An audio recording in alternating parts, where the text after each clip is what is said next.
ಪ್ರಥಮ PUC ವಿದ್ಯಾರ್ಥಿಗಳಿಗೆ ಸ್ವಾಗತ. ನಾನು SM ನಾಯಕ್ ಅಂತೇಳಿ ತಮಗೆಲ್ಲರಿಗೂ ಪರಿಚಯ ಆಗಿದೆ. ನಾನು ರಾಜ್ಯಶಾಸ್ತ್ರದ 5ನೇ ಅಧ್ಯಾಯದ 1ನೇ ಅವಧಿ ಮುಗಿದು 2ನೇ ಅವಧಿಯನ್ನು ಪ್ರಾರಂಭಿಸ್ತಾ ಇದ್ದೇನೆ. ನಿಮ್ಮ ಭಾರತದ ಸಂವಿಧಾನ ಇದರ ಬಗ್ಗೆ ನಾನು ಪ್ರಾರಂಭಿಸಿದೆ. ಸಂವಿಧಾನ ಯಾವಾಗ ನಮ್ಮ ದೇಶದಲ್ಲಿ ಅಂಗೀಕರಿಸಲ್ಪಟ್ಟಿತ್ತೋ 1950 ಜನವರಿ 26ರಂದು ತಮಗೆಲ್ಲ ತಿಳಿದಿರುವಂಥ ವಿಷಯ.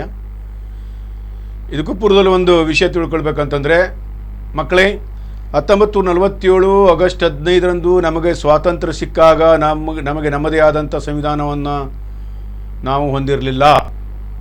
ಅಂದರೆ ಸ್ವಾತಂತ್ರ್ಯ ಸಿಕ್ಕಿದ ಆ ಸ್ವಾತಂತ್ರ್ಯ ಚಳುವಳಿಯ ನಡುವೆಯೇ ನಮ್ಮ ಸಂವಿಧಾನಕ್ಕೂ ಸಹ ನಾವು ಬ್ರಿಟಿಷರ ಮುಂದೆ ಒತ್ತಾಯ ಮಾಡಿದ್ವಿ. ಅವೆಲ್ಲ ನಿಮಗೆ ಹಿಂದಿನ ಅವಧಿಯಲ್ಲಿ ಹೇಳಿದ್ವಿ. ಆ ಪ್ರಕಾರವಾಗಿ ನಾವು ಸ್ವಾತಂತ್ರ್ಯ ಸಿಕ್ಕಿದ ಕೂಡಲೇ ಒಂದು ಸಂವಿಧಾನ ರಚನಾ ಸಮಿತಿಯನ್ನು ಆಯ್ಕೆ ಮಾಡಿದ್ರು ಡಾಕ್ಟರ್ ಬಾಬು ರಾಜೇಂದ್ರ ಪ್ರಸಾದ್ರವರ ಅಧ್ಯಕ್ಷತೆಯಲ್ಲಿ. ಅದಕ್ಕೆ ಕಾನ್ಸ್ಟಿಟ್ಯೂಷನ್ ಫಾರ್ಮೇಷನ್ ಕಮಿಟಿ ಅಂತ ಕರೆದ್ರು. ಹಲವಾರು ಸಭೆಗಳ ಮುಖಾಂತರ, ನಿರಂತರವಾದ ಚರ್ಚೆ ಮುಖಾಂತರ ಆ ಒಂದು ರಚನಾ ಸಭೆ ಒಂದು ಕರಡು ಸಮಿತಿಯನ್ನು ರಚನೆ ಮಾಡಿ, ಕರಡು ಸಮಿತಿಗೆ ಸಂವಿಧಾನವನ್ನು ರಚಿಸಲಿಕ್ಕೆ ಕೊಡ್ತದೆ. ಕರಡು ಸಮಿತಿಯ ಅಧ್ಯಕ್ಷತೆಯನ್ನು ಡಾಕ್ಟರ್ BR ಅಂಬೇಡ್ಕರ್ ಅವರು ವಹಿಸಲಾಗ್ತದೆ. ಇವೆಲ್ಲ ತಿಳಿದಿರುವಂಥ ವಿಷಯ. ಅಲ್ಲೆಲ್ಲ ಸದಸ್ಯರಿದ್ದ ಬಗ್ಗೆ ಎಲ್ಲ ನಾನು ಹೇಳಿದ್ದೆ. ಒಟ್ಟಾರೆಯಾಗಿ ನಮ್ಮ ಸಂವಿಧಾನ ಜನವರಿ 26, 1950ಕ್ಕೆ ಅಂಗೀಕಾರ ಆಯಿತು. ಅಂದಿನಿಂದ ನಾವು ಒಂದು ಪ್ರಜಾಪ್ರಭುತ್ವ, ಜಾತ್ಯತೀತ, ಸಮಾಜವಾದಿ ಗಣರಾಜ್ಯ ಅಂತ ಕರೆಸ್ಕೊಳ್ತಾ ಇದ್ದೇವೆ. ಇರಲಿ ಮಕ್ಕಳೇ, ನಾನು ನಮ್ಮ ದೇಶದ ಸಂವಿಧಾನದ ಪ್ರಧಾನ ಲಕ್ಷಣಗಳ ಬಗ್ಗೆ ಹೇಳ್ತಾ ಇದ್ದೇನೆ ಇವತ್ತಿನ ಅವಧಿಯಲ್ಲಿ. ಭಾರತೀಯ ಸಂವಿಧಾನದ ಪ್ರಧಾನ ಲಕ್ಷಣಗಳು, ಫೀಚರ್ಸ್ ಆಫ್ ಇಂಡಿಯನ್ ಕಾನ್ಸ್ಟಿಟ್ಯೂಷನ್ ಅಂತೇಳಿ. ಮಕ್ಕಳೇ, ಇಲ್ಲಿ ನಿಮ್ಮ ಪುಸ್ತಕದಲ್ಲಿರುವಂತೆ ಒಟ್ಟು 15 ಲಕ್ಷಣಗಳನ್ನು ಇಲ್ಲಿ ಕೊಡಲಾಗಿದೆ. 1ನೇ ಲಕ್ಷಣ ಅಂತಂದರೆ ಲಿಖಿತ ಮತ್ತು ಬೃಹತ್ ಸಂವಿಧಾನ ಅಂತೇಳಿ. 2ನೇ ಲಕ್ಷಣ ಪ್ರಸ್ತಾವನೆ ಅಥವಾ ಪೂರ್ವ ಪೀಠಿಕೆ ಅಂತೇಳಿ. 3ನೇ ಲಕ್ಷಣ ಮೂಲಭೂತ ಹಕ್ಕುಗಳು. 4 ಮೂಲಭೂತ ಕರ್ತವ್ಯಗಳು. 5 ಸಂಸದೀಯ ಮಾದರಿಯ ಸರ್ಕಾರ. 6 ಸಂಯುಕ್ತತೆಯ ಜೊತೆಗೆ ಏಕಾತ್ಮಕತೆ.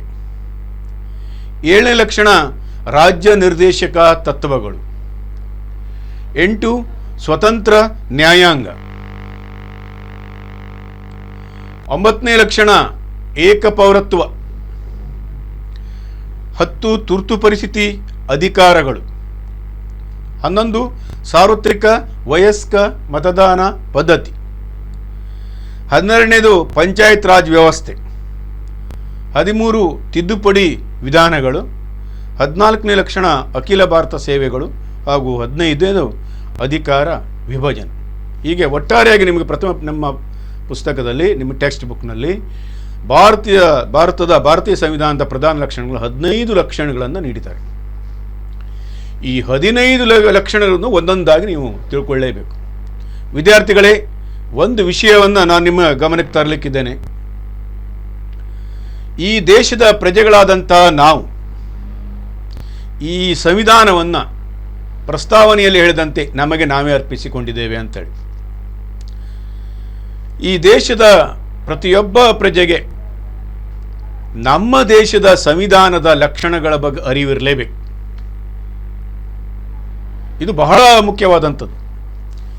ಈ ಒಂದೊಂದು ಲಕ್ಷಣಗಳು ಸಂವಿಧಾನದಲ್ಲಿ ಏನೇನು ವಿಷಯಗಳಿವೆ ಹೇಳೋದನ್ನು ತೋರಿಸ್ತಾ ಇದೆ. ನಾನೀಗ 1ನೇ ವಿಷಯಕ್ಕೆ ಬರ್ತೇನೆ, ಲಿಖಿತ ಮತ್ತು ಬೃಹತ್ ಸಂವಿಧಾನ ಅಂತೇಳಿ. ಅದನ್ನು ರಿಟನ್ ಆ್ಯಂಡ್ ಲೆಂದಿಯೆಸ್ಟ್ ಕಾನ್ಸ್ಟಿಟ್ಯೂಷನ್ ಅಂತ ಕರಿತೇವೆ. ಮಕ್ಕಳೇ, ಭಾರತೀಯ ಸಂವಿಧಾನವು ವಿಶ್ವದಲ್ಲಿಯೇ ಬೃಹತ್ ಮತ್ತು ಲಿಖಿತ ಸಂವಿಧಾನವಾಗಿದೆ. ಅದೊಂದು ಬಹು ಸಮಗ್ರವಾದ ಹಾಗೂ ವಿವರಣಾತ್ಮಕವಾದ ಲಿಖಿತ ಅಥವಾ ಬರಹ ರೂಪದಲ್ಲಿರುವ ದಾಖಲೆಯಾಗಿದೆ ನಮ್ಮ ದೇಶದ ಸಂವಿಧಾನ. ಮೂಲ ಸಂವಿಧಾನ ಅಂದರೆ 1950 ಜನವರಿ 26ಕ್ಕೆ ಏನು ನಾವು ಸ್ವೀಕರಿಸಿದಂಥ ಸಂವಿಧಾನದಲ್ಲಿ ಪ್ರಸ್ತಾವನೆಯ ಜೊತೆಗೆ ಪ್ರಿಯಂಬಲ್ ಅಂತ ಹೇಳ್ತೇವಲ್ಲ, ನಮ್ಮ ಸಂವಿಧಾನದಲ್ಲಿ ಪ್ರಥಮ ನಮಗೆ ತಿಳಿಸುವುದು ಪ್ರಿಯಂಬಲ್, ಸಂವಿಧಾನ ಹೇಗಿದೆ ಹೇಳುವ ಚಿತ್ರಣವನ್ನು. ಪ್ರಸ್ತಾವನೆಯ ಜೊತೆಗೆ 395 ವಿಧಿಗಳು, 8 ಪರಿಶಿಷ್ಟಗಳು ಹಾಗೂ 22 ಭಾಗಗಳಿಂದ ಕೂಡಿದಂತಹ ಸಂವಿಧಾನ ನಮ್ಮದಾಗಿದೆ ಮಕ್ಕಳು. ಈಗ ಪ್ರಸ್ತುತ ಭಾರತೀಯ ಸಂವಿಧಾನ ಈ ಪ್ರಸ್ತಾವನೆಯ ಜೊತೆಗೆ 465 ವಿಧಿಗಳು, 12 ಪರಿಶಿಷ್ಟಗಳು ಮತ್ತು 25 ಭಾಗಗಳನ್ನು ಹೊಂದಿದೆ. ಸೊ ಇಷ್ಟೊಂದು ವಿಧಿಗಳು ಪರಿಶಿಷ್ಟಗಳನ್ನೊಳಗೊಂಡಂತಹ ನಮ್ಮ ಸಂವಿಧಾನ ಇದೆಯಲ್ಲ, ಅದು ವಿಶ್ವದಲ್ಲಿಯೇ ಬೇರೊಂದಿಲ್ಲ. ಅಷ್ಟೊಂದು ದೊಡ್ಡ ಸಂವಿಧಾನ ಅಥವಾ ಬೃಹದಾಕಾರದ ಸಂವಿಧಾನ. ಕೇವಲ 7 ವಿಧಿಗಳು 26 ತಿದ್ದುಪಡಿಗಳನ್ನು ಹೊಂದಿರುವಂಥ ಅಮೆರಿಕ ಸಂವಿಧಾನ, 103 ವಿಧಿಗಳನ್ನು ಹೊಂದಿರುವಂತಹ ಜಪಾನ್ ಸಂವಿಧಾನ, 92 ವಿಧಿಗಳನ್ನು ಹೊಂದಿರುವಂತಹ ಫ್ರಾನ್ಸ್ ಸಂವಿಧಾನಗಳಿಗೆ ಹೋಲಿಸಿದರೆ ನಮ್ಮ ದೇಶದ ಸಂವಿಧಾನ ಇವೆಲ್ಲವುಗಳಿಗಿಂತ ಬೃಹತ್ ಗಾತ್ರವು. ಹಾಗಾಗಿ ವಿಶ್ವದಲ್ಲಿಯೇ ಅತ್ಯಂತ ದೊಡ್ಡ ಸಂವಿಧಾನ ಭಾರತದ ಸಂವಿಧಾನ. ಈ ಪ್ರಶ್ನೆ ನಿಮಗೆ ಬಂದೇ ಬರುತ್ತೆ, 1 ಮಾರ್ಕ್ಸ್ನ ಪ್ರಶ್ನೆ. ಇದನ್ನು ನೀವು ಯಾವಾಗಲೂ ನೆನಪಿಟ್ಟುಕೊಳ್ಬೇಕಾದ್ದು. ವಿಶ್ವದಲ್ಲಿ ಅತಿ ದೊಡ್ಡ ಸಂವಿಧಾನ ಅಥವಾ ಬೃಹತ್ ಸಂವಿಧಾನ ಅಂತ ಕರೀತೇವೆ. ಬೃಹತ್ ಸಂವಿಧಾನ ಭಾರತದ ಸಂವಿಧಾನ. ಹಾಗಾದರೆ ಅತಿ ಚಿಕ್ಕ ಸಂವಿಧಾನ ಯಾವುದು? ಜಗತ್ತಿಗೆ ಅತ್ಯಂತ ಮೊದಲು ರಿಟನ್ ಕಾನ್ಸ್ಟಿಟ್ಯೂಷನ್, ಬರಹ ರೂಪದ ಅಥವಾ ಲಿಖಿತ ಸಂವಿಧಾನವನ್ನು ನೀಡಿದಂಥ ಸಂವಿಧಾನ ಅಂದರೆ ಅದು ಅಮೇರಿಕ ಸಂವಿಧಾನ. ಅಮೇರಿಕ ಸಂವಿಧಾನವು ಅತ್ಯಂತ ಚಿಕ್ಕ ಸಂವಿಧಾನ ಅಂತ ಕರೆಸ್ಕೊಳ್ತಿದೆ. ನೋಡಿ, ಅದಕ್ಕೆ ಕೇವಲ 7 ವಿಧಿಗಳು. ನಮ್ಮದು ಈಗ 465 ವಿಧಿಗಳು. ಅದು ಯಾವಾಗ ಅವ್ರದ್ದು 1787ರಲ್ಲೇ ಅಂಗೀಕಾರ ಆದಂಥದ್ದು ಆವಾಗ.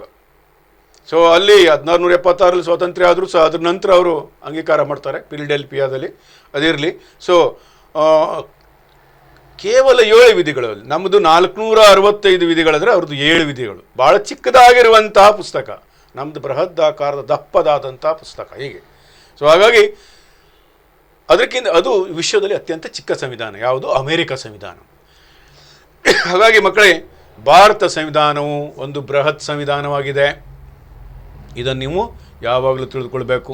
ಎಲ್ಲ ವಿಷಯಗಳು, ಇಡೀ ದೇಶದ ಎಲ್ಲ ವಿಷಯಗಳನ್ನು ಇದರಲ್ಲಿ ಈ ಸಂವಿಧಾನದಲ್ಲಿ ನಮಗೆ ಅಡಕ ಮಾಡಲಾಗಿದೆ ಅಂತ ಹೇಳ್ಬೋದಾಗಿದೆ. ಇನ್ನು ಮಕ್ಕಳೇ,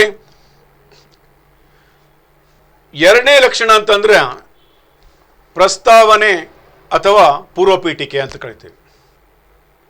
ದ ಪ್ರಿಯಂಬಲ್ ಅಂತೇಳಿ.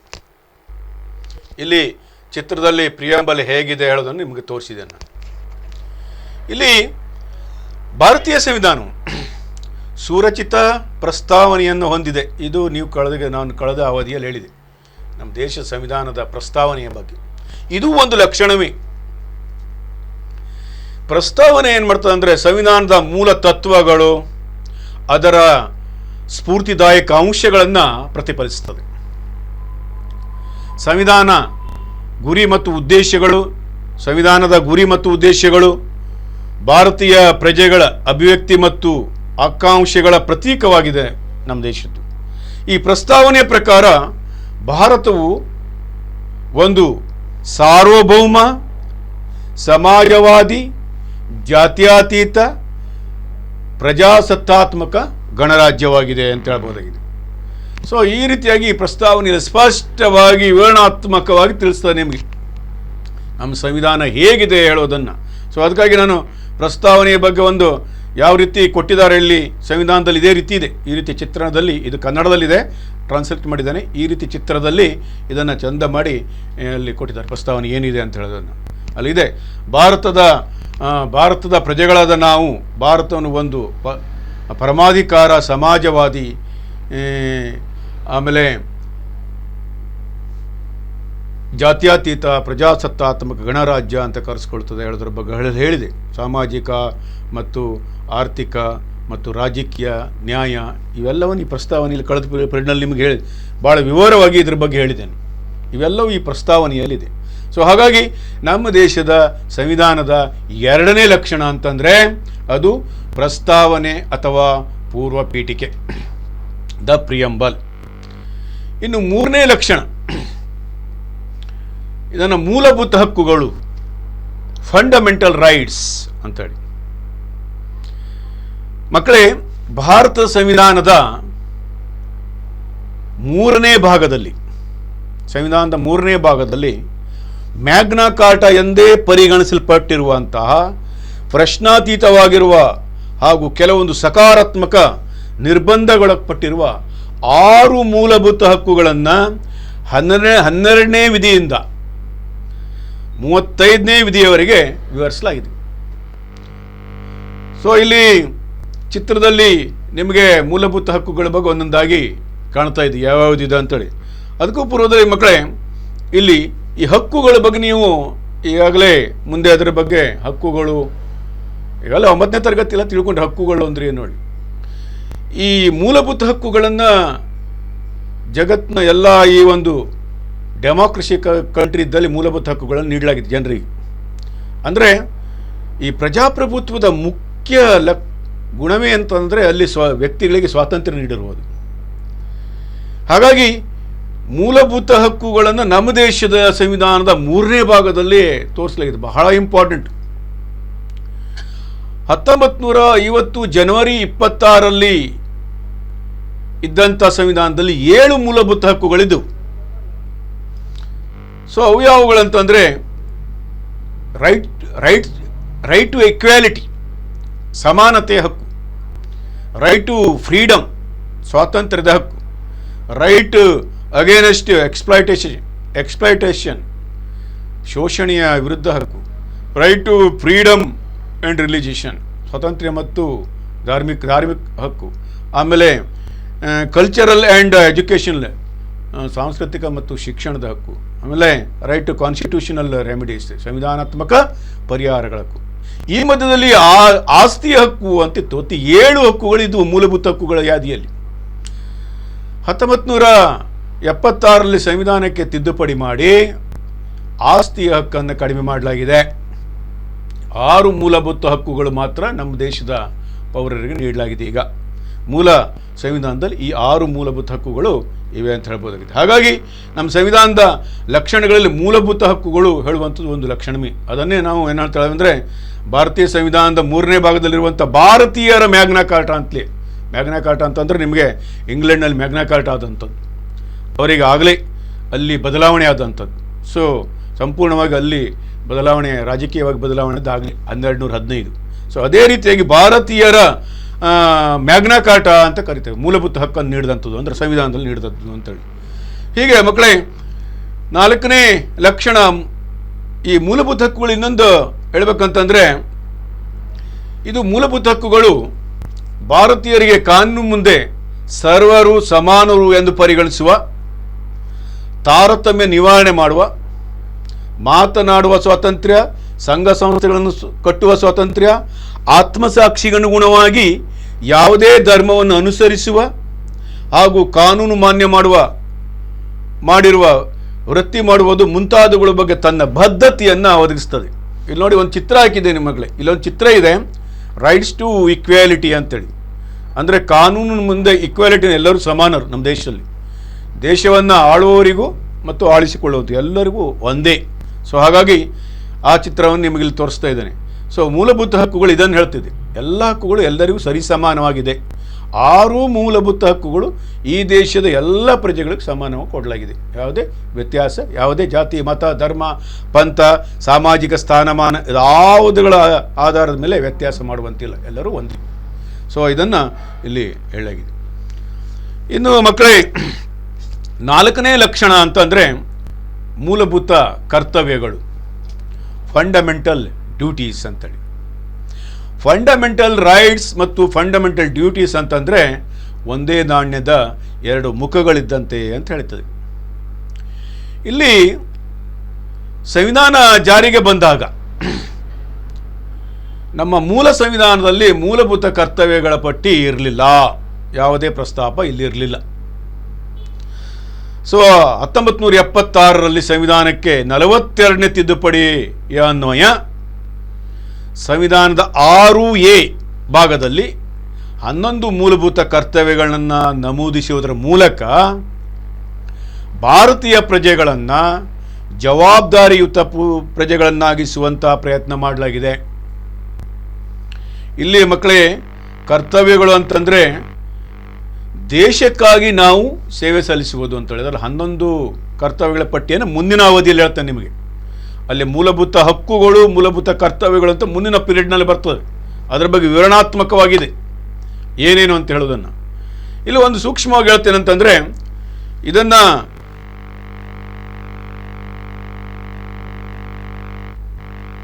ನಮ್ಮ ದೇಶದ ಸಂವಿಧಾನ ರಚಿಸುವಾಗ ಇದನ್ನು ಐರಿಷ್ ದೇಶದಿಂದ ಇದನ್ನು ಎರವಲು ಪಡೆದಂಥದ್ದು. ಇದಲ್ಲ, ರಷ್ಯಾ ದೇಶದಿಂದ. ರಷ್ಯಾದ ಸಂವಿಧಾನವನ್ನು ನೋಡಿ ನಮ್ಮ ದೇಶದಲ್ಲಿಯೂ ಈ ಒಂದು ಮೂಲಭೂತ ಕರ್ತವ್ಯಗಳು ಬೇಕು ಹೇಳೋದ್ರ ಬಗ್ಗೆ. ದೇಶವು ನಮಗೆ ನೀಡ್ತಾ ಇದೆ 6 ಮೂಲಭೂತ ಹಕ್ಕುಗಳನ್ನು, ನಾವು ಅದನ್ನು ಅನುಭವಿಸ್ತಾ ಇದ್ದೇವೆ. ನಾವು ದೇಶಕ್ಕಾಗಿ ಏನು ಕೊಡಬೇಕಾಗಿದೆ, ಏನು ನೀಡಬೇಕಾಗಿದೆ ಹೇಳೋದ್ರ ಬಗ್ಗೆ ಈ ಕರ್ತವ್ಯಗಳ ಪಟ್ಟಿಯನ್ನು. ಮೂಲಭೂತ ಹಕ್ಕುಗಳಿಗೆ ಸಂವಿಧಾನಾತ್ಮಕವಾದಂಥ ರಕ್ಷಣೆ ಇದೆ, ನ್ಯಾಯಾಂಗದ ರಕ್ಷಣೆಯಲ್ಲಿದೆ. 6 ಮೂಲಭೂತ ಹಕ್ಕುಗಳನ್ನು ಯಾರೂ ಕಸಿದುಕೊಳ್ಳುವಂತಿಲ್ಲ, ಯಾರೂ ತೊಂದರೆ ಕೊಡುವಂತಿಲ್ಲ. ಏನಾದರೂ 6 ಮೂಲಭೂತ ಹಕ್ಕುಗಳಿಗೆ ತೊಂದರೆ ಆದಲ್ಲಿ ನೇರವಾಗಿ ನಾವು ದೇಶದ ಅತ್ಯುನ್ನತವಾದಂಥ ನ್ಯಾಯಾಂಗದ ರಕ್ಷಣೆಗೆ ಹೋಗ್ಬೋದು. ಹಾಗಾಗಿ ಇದಕ್ಕೆ ರಕ್ಷಣೆ ಇದೆ, ಮೂಲಭೂತ ಹಕ್ಕುಗಳ ರಕ್ಷಕ ಅಂತ ಸುಪ್ರೀಂ ಕೋರ್ಟ್ ಕರಿತೇವೆ. ಹಾಗಾಗಿ ಇಲ್ಲಿ ಮೂಲಭೂತ ಹಕ್ಕುಗಳಿಗೆ ರಕ್ಷಣೆ ಇದೆ, ಆದರೆ ಮೂಲಭೂತ ಕರ್ತವ್ಯಗಳು ಕಡ್ಡಾಯವಲ್ಲ. 11 ಮೂಲಭೂತ ಹಕ್ಕುಗಳನ್ನು ಕಡ್ಡಾಯವಾಗಿ ಮಾಡಲೇಬೇಕು ಅಂತಲ್ಲ, ಆದರೆ ದೇಶಕ್ಕಾಗಿ ನಾವು ಏನಾದರೂ ಮಾಡಬೇಕು ಹೇಳುವ ಉದ್ದೇಶದಿಂದ ಇದನ್ನು ನೀಡಲಾಗಿದೆ. ಸೊ ಹಾಗಾಗಿ ಮೂಲಭೂತ ಕರ್ತವ್ಯಗಳು ಇದು 4ನೇ ಲಕ್ಷಣ. 5ನೇ ಲಕ್ಷಣ ಅಂತಂದರೆ ಸಂಸದೀಯ ಮಾದರಿಯ ಸರ್ಕಾರ, ಪಾರ್ಲಿಮೆಂಟರಿ ಫಾರ್ಮ್ ಆಫ್ ಗವರ್ಮೆಂಟ್ ಅಂತೇಳಿ. ಮಕ್ಕಳೇ, ಭಾರತೀಯ ಸಂವಿಧಾನ ಕೇಂದ್ರ ಮತ್ತು ರಾಜ್ಯಗಳಲ್ಲಿ ಕ್ರಮವಾಗಿ ರಾಷ್ಟ್ರಪತಿ ಮತ್ತು ರಾಜ್ಯಪಾಲರ ಸಂವಿಧಾನದ ಮುಖ್ಯಸ್ಥರಾಗಿರುವ ಸರ್ಕಾರಿ ವ್ಯವಸ್ಥೆಗೆ ಅವಕಾಶ ಕಲ್ಪಿಸಿದೆ. ಹಾಗೆಯೇ ಕೇಂದ್ರ ಮತ್ತು ರಾಜ್ಯಗಳಲ್ಲಿ ಸರ್ಕಾರಗಳಲ್ಲಿ ಕಾರ್ಯಾಂಗ ಶಾಸಕಾಂಗದಿಂದ ಸೃಷ್ಟಿಯಾಗಿ ಅದಕ್ಕೆ ಜವಾಬ್ದಾರಿಯನ್ನು ಒದಗಿಸುತ್ತಾ ಕಾರ್ಯನಿರ್ವಹಿಸುವ ವ್ಯವಸ್ಥೆಯನ್ನು ಸಹ ಮಾಡಲಾಗಿದೆ ಇಲ್ಲಿ. ಸೊ ಇಲ್ಲಿ ಸಂಸದೀಯ ಮಾದರಿಯ ಸರ್ಕಾರ, ಇದನ್ನು ಪಾರ್ಲಿಮೆಂಟ್ರಿ ಗವರ್ಮೆಂಟ್, ಇದು 4ನೇ ಅಧ್ಯಾಯದಲ್ಲಿ ಇದ್ರ ಬಗ್ಗೆ ಇದೆ. ಬಹುಶಃ ನಿಮಗೆ ಅದಿನ್ನೂ ಆಗಿಲ್ಲ, ಮುಂದಿನ ಅವಧಿಯಲ್ಲಿ ಹೇಳ್ತೇವೆ. ಜಗತ್ತಿನಲ್ಲಿ 2 ರೀತಿಯ ಸರ್ಕಾರಗಳು, ಒಂದು ಪಾರ್ಲಿಮೆಂಟ್ರಿ ಗವರ್ಮೆಂಟ್, ಇನ್ನೊಂದು ಪ್ರೆಸಿಡೆನ್ಷಿಯಲ್ ಗವರ್ಮೆಂಟ್ ಅಂತಾರೆ. ದೇಶದ ಆಡಳಿತವು ಸಂಸತ್ತಿನಲ್ಲಿ ಕೈಲಿಡುವಂಥದ್ದು, ಶಾಸಕಾಂಗದ ಕೈಯಲ್ಲಿದ್ದರೆ ಅದನ್ನು ಸಂಸದೀಯ ಮಾದರಿಯ ಸರ್ಕಾರ ಅಂತ ಹೇಳ್ತೇವೆ. ದೇಶದ ಆಡಳಿತವೆಲ್ಲ ಆಡಳಿತದ ಕೇಂದ್ರದ ಚುಕ್ಕಾಣಿ ಅಧ್ಯಕ್ಷರ ಕೈಯಲ್ಲಿದ್ದರೆ ಅದನ್ನು ಅಧ್ಯಕ್ಷೀಯ ಸರ್ಕಾರ ಅಂತೇಳಿ. ಅಂದರೆ ಇಲ್ಲಿ ವ್ಯತ್ಯಾಸ ಏನಂತಂದರೆ, ಸಂಸದೀಯ ಮಾದರಿಯ ಸರ್ಕಾರದಲ್ಲಿ ಸಂಸತ್ತು ಆಡಳಿತದ ಕೇಂದ್ರ ಬಿಂದು ಆಗಿರ್ತದೆ. ಶಾಸಕಾಂಗವೇ ಇಲ್ಲಿ ಶಾಸಕಾಂಗ ಏನು ಮಾಡ್ತದೆ, ಕಾರ್ಯಾಂಗವನ್ನು ರಚನೆ ಮಾಡ್ತದೆ. ಕಾರ್ಯಾಂಗ ಶಾಸಕಾಂಗದಿಂದ ರಚನೆ ಅಂದ್ರೆ ಹಾಗೆ. ಚುನಾವಣೆಗಳಲ್ಲಿ ಚುನಾವಣೆ ಆಗ್ತದೆ 5 ವರ್ಷಕ್ಕೊಮ್ಮೆ, ಹೊಸ ಲೋಕಸಭೆ, ಉದಾಹರಣೆ ನಮ್ಮ ಭಾರತದಲ್ಲಿ ಅಂದ್ರೆ ಲೋಕಸಭೆ ರಚನೆ ಆಗ್ತದೆ. ನಮ್ಮ ದೇಶದಲ್ಲಿ ರಚನೆ ಆದ ಕೂಡಲೇ, ಅಲ್ಲಿ ಶಾಸಕಾಂಗ ರಚನೆ ಆದ ಕೂಡಲೇ ಮಂತ್ರಿಮಂಡಲ ರಚನೆ ಮಾಡುವವರು ಶಾಸಕಾಂಗರು. ಅಂದರೆ ಶಾಸಕಾಂಗದ ಸದಸ್ಯರೇ ಕಾರ್ಯಾಂಗದ ಪ್ರಮುಖರಾಗ್ತಾರೆ. ಸರ್ಕಾರ ಯಾರಪ್ಪ? ಇವರೇ, ಶಾಸಕಾಂಗವೇ. ಸೊ ಇದು ಪಾರ್ಲಿಮೆಂಟ್ರಿ ಸಿಸ್ಟಮ್ನಲ್ಲಿ ದೇಶದ ಮುಖ್ಯಸ್ಥರು ರಾಷ್ಟ್ರಪತಿಗಳಾದರೆ ಸರ್ಕಾರದ ಮುಖ್ಯಸ್ಥರು ಪ್ರಧಾನಮಂತ್ರಿಗಳು. ರಾಜ್ಯಗಳಲ್ಲಿ ರಾಜ್ಯಪಾಲರು ರಾಜ್ಯದ ಮುಖ್ಯಸ್ಥರಾದರೆ ಸರ್ಕಾರದ ಮುಖ್ಯಸ್ಥರು ಮುಖ್ಯಮಂತ್ರಿಗಳು. ಅಂದರೆ ಪಾರ್ಲಿಮೆಂಟ್ರಿ ಸಿಸ್ಟಮ್ನಲ್ಲಿ ಹೇಗಿದೆ ಅಂತಂದರೆ,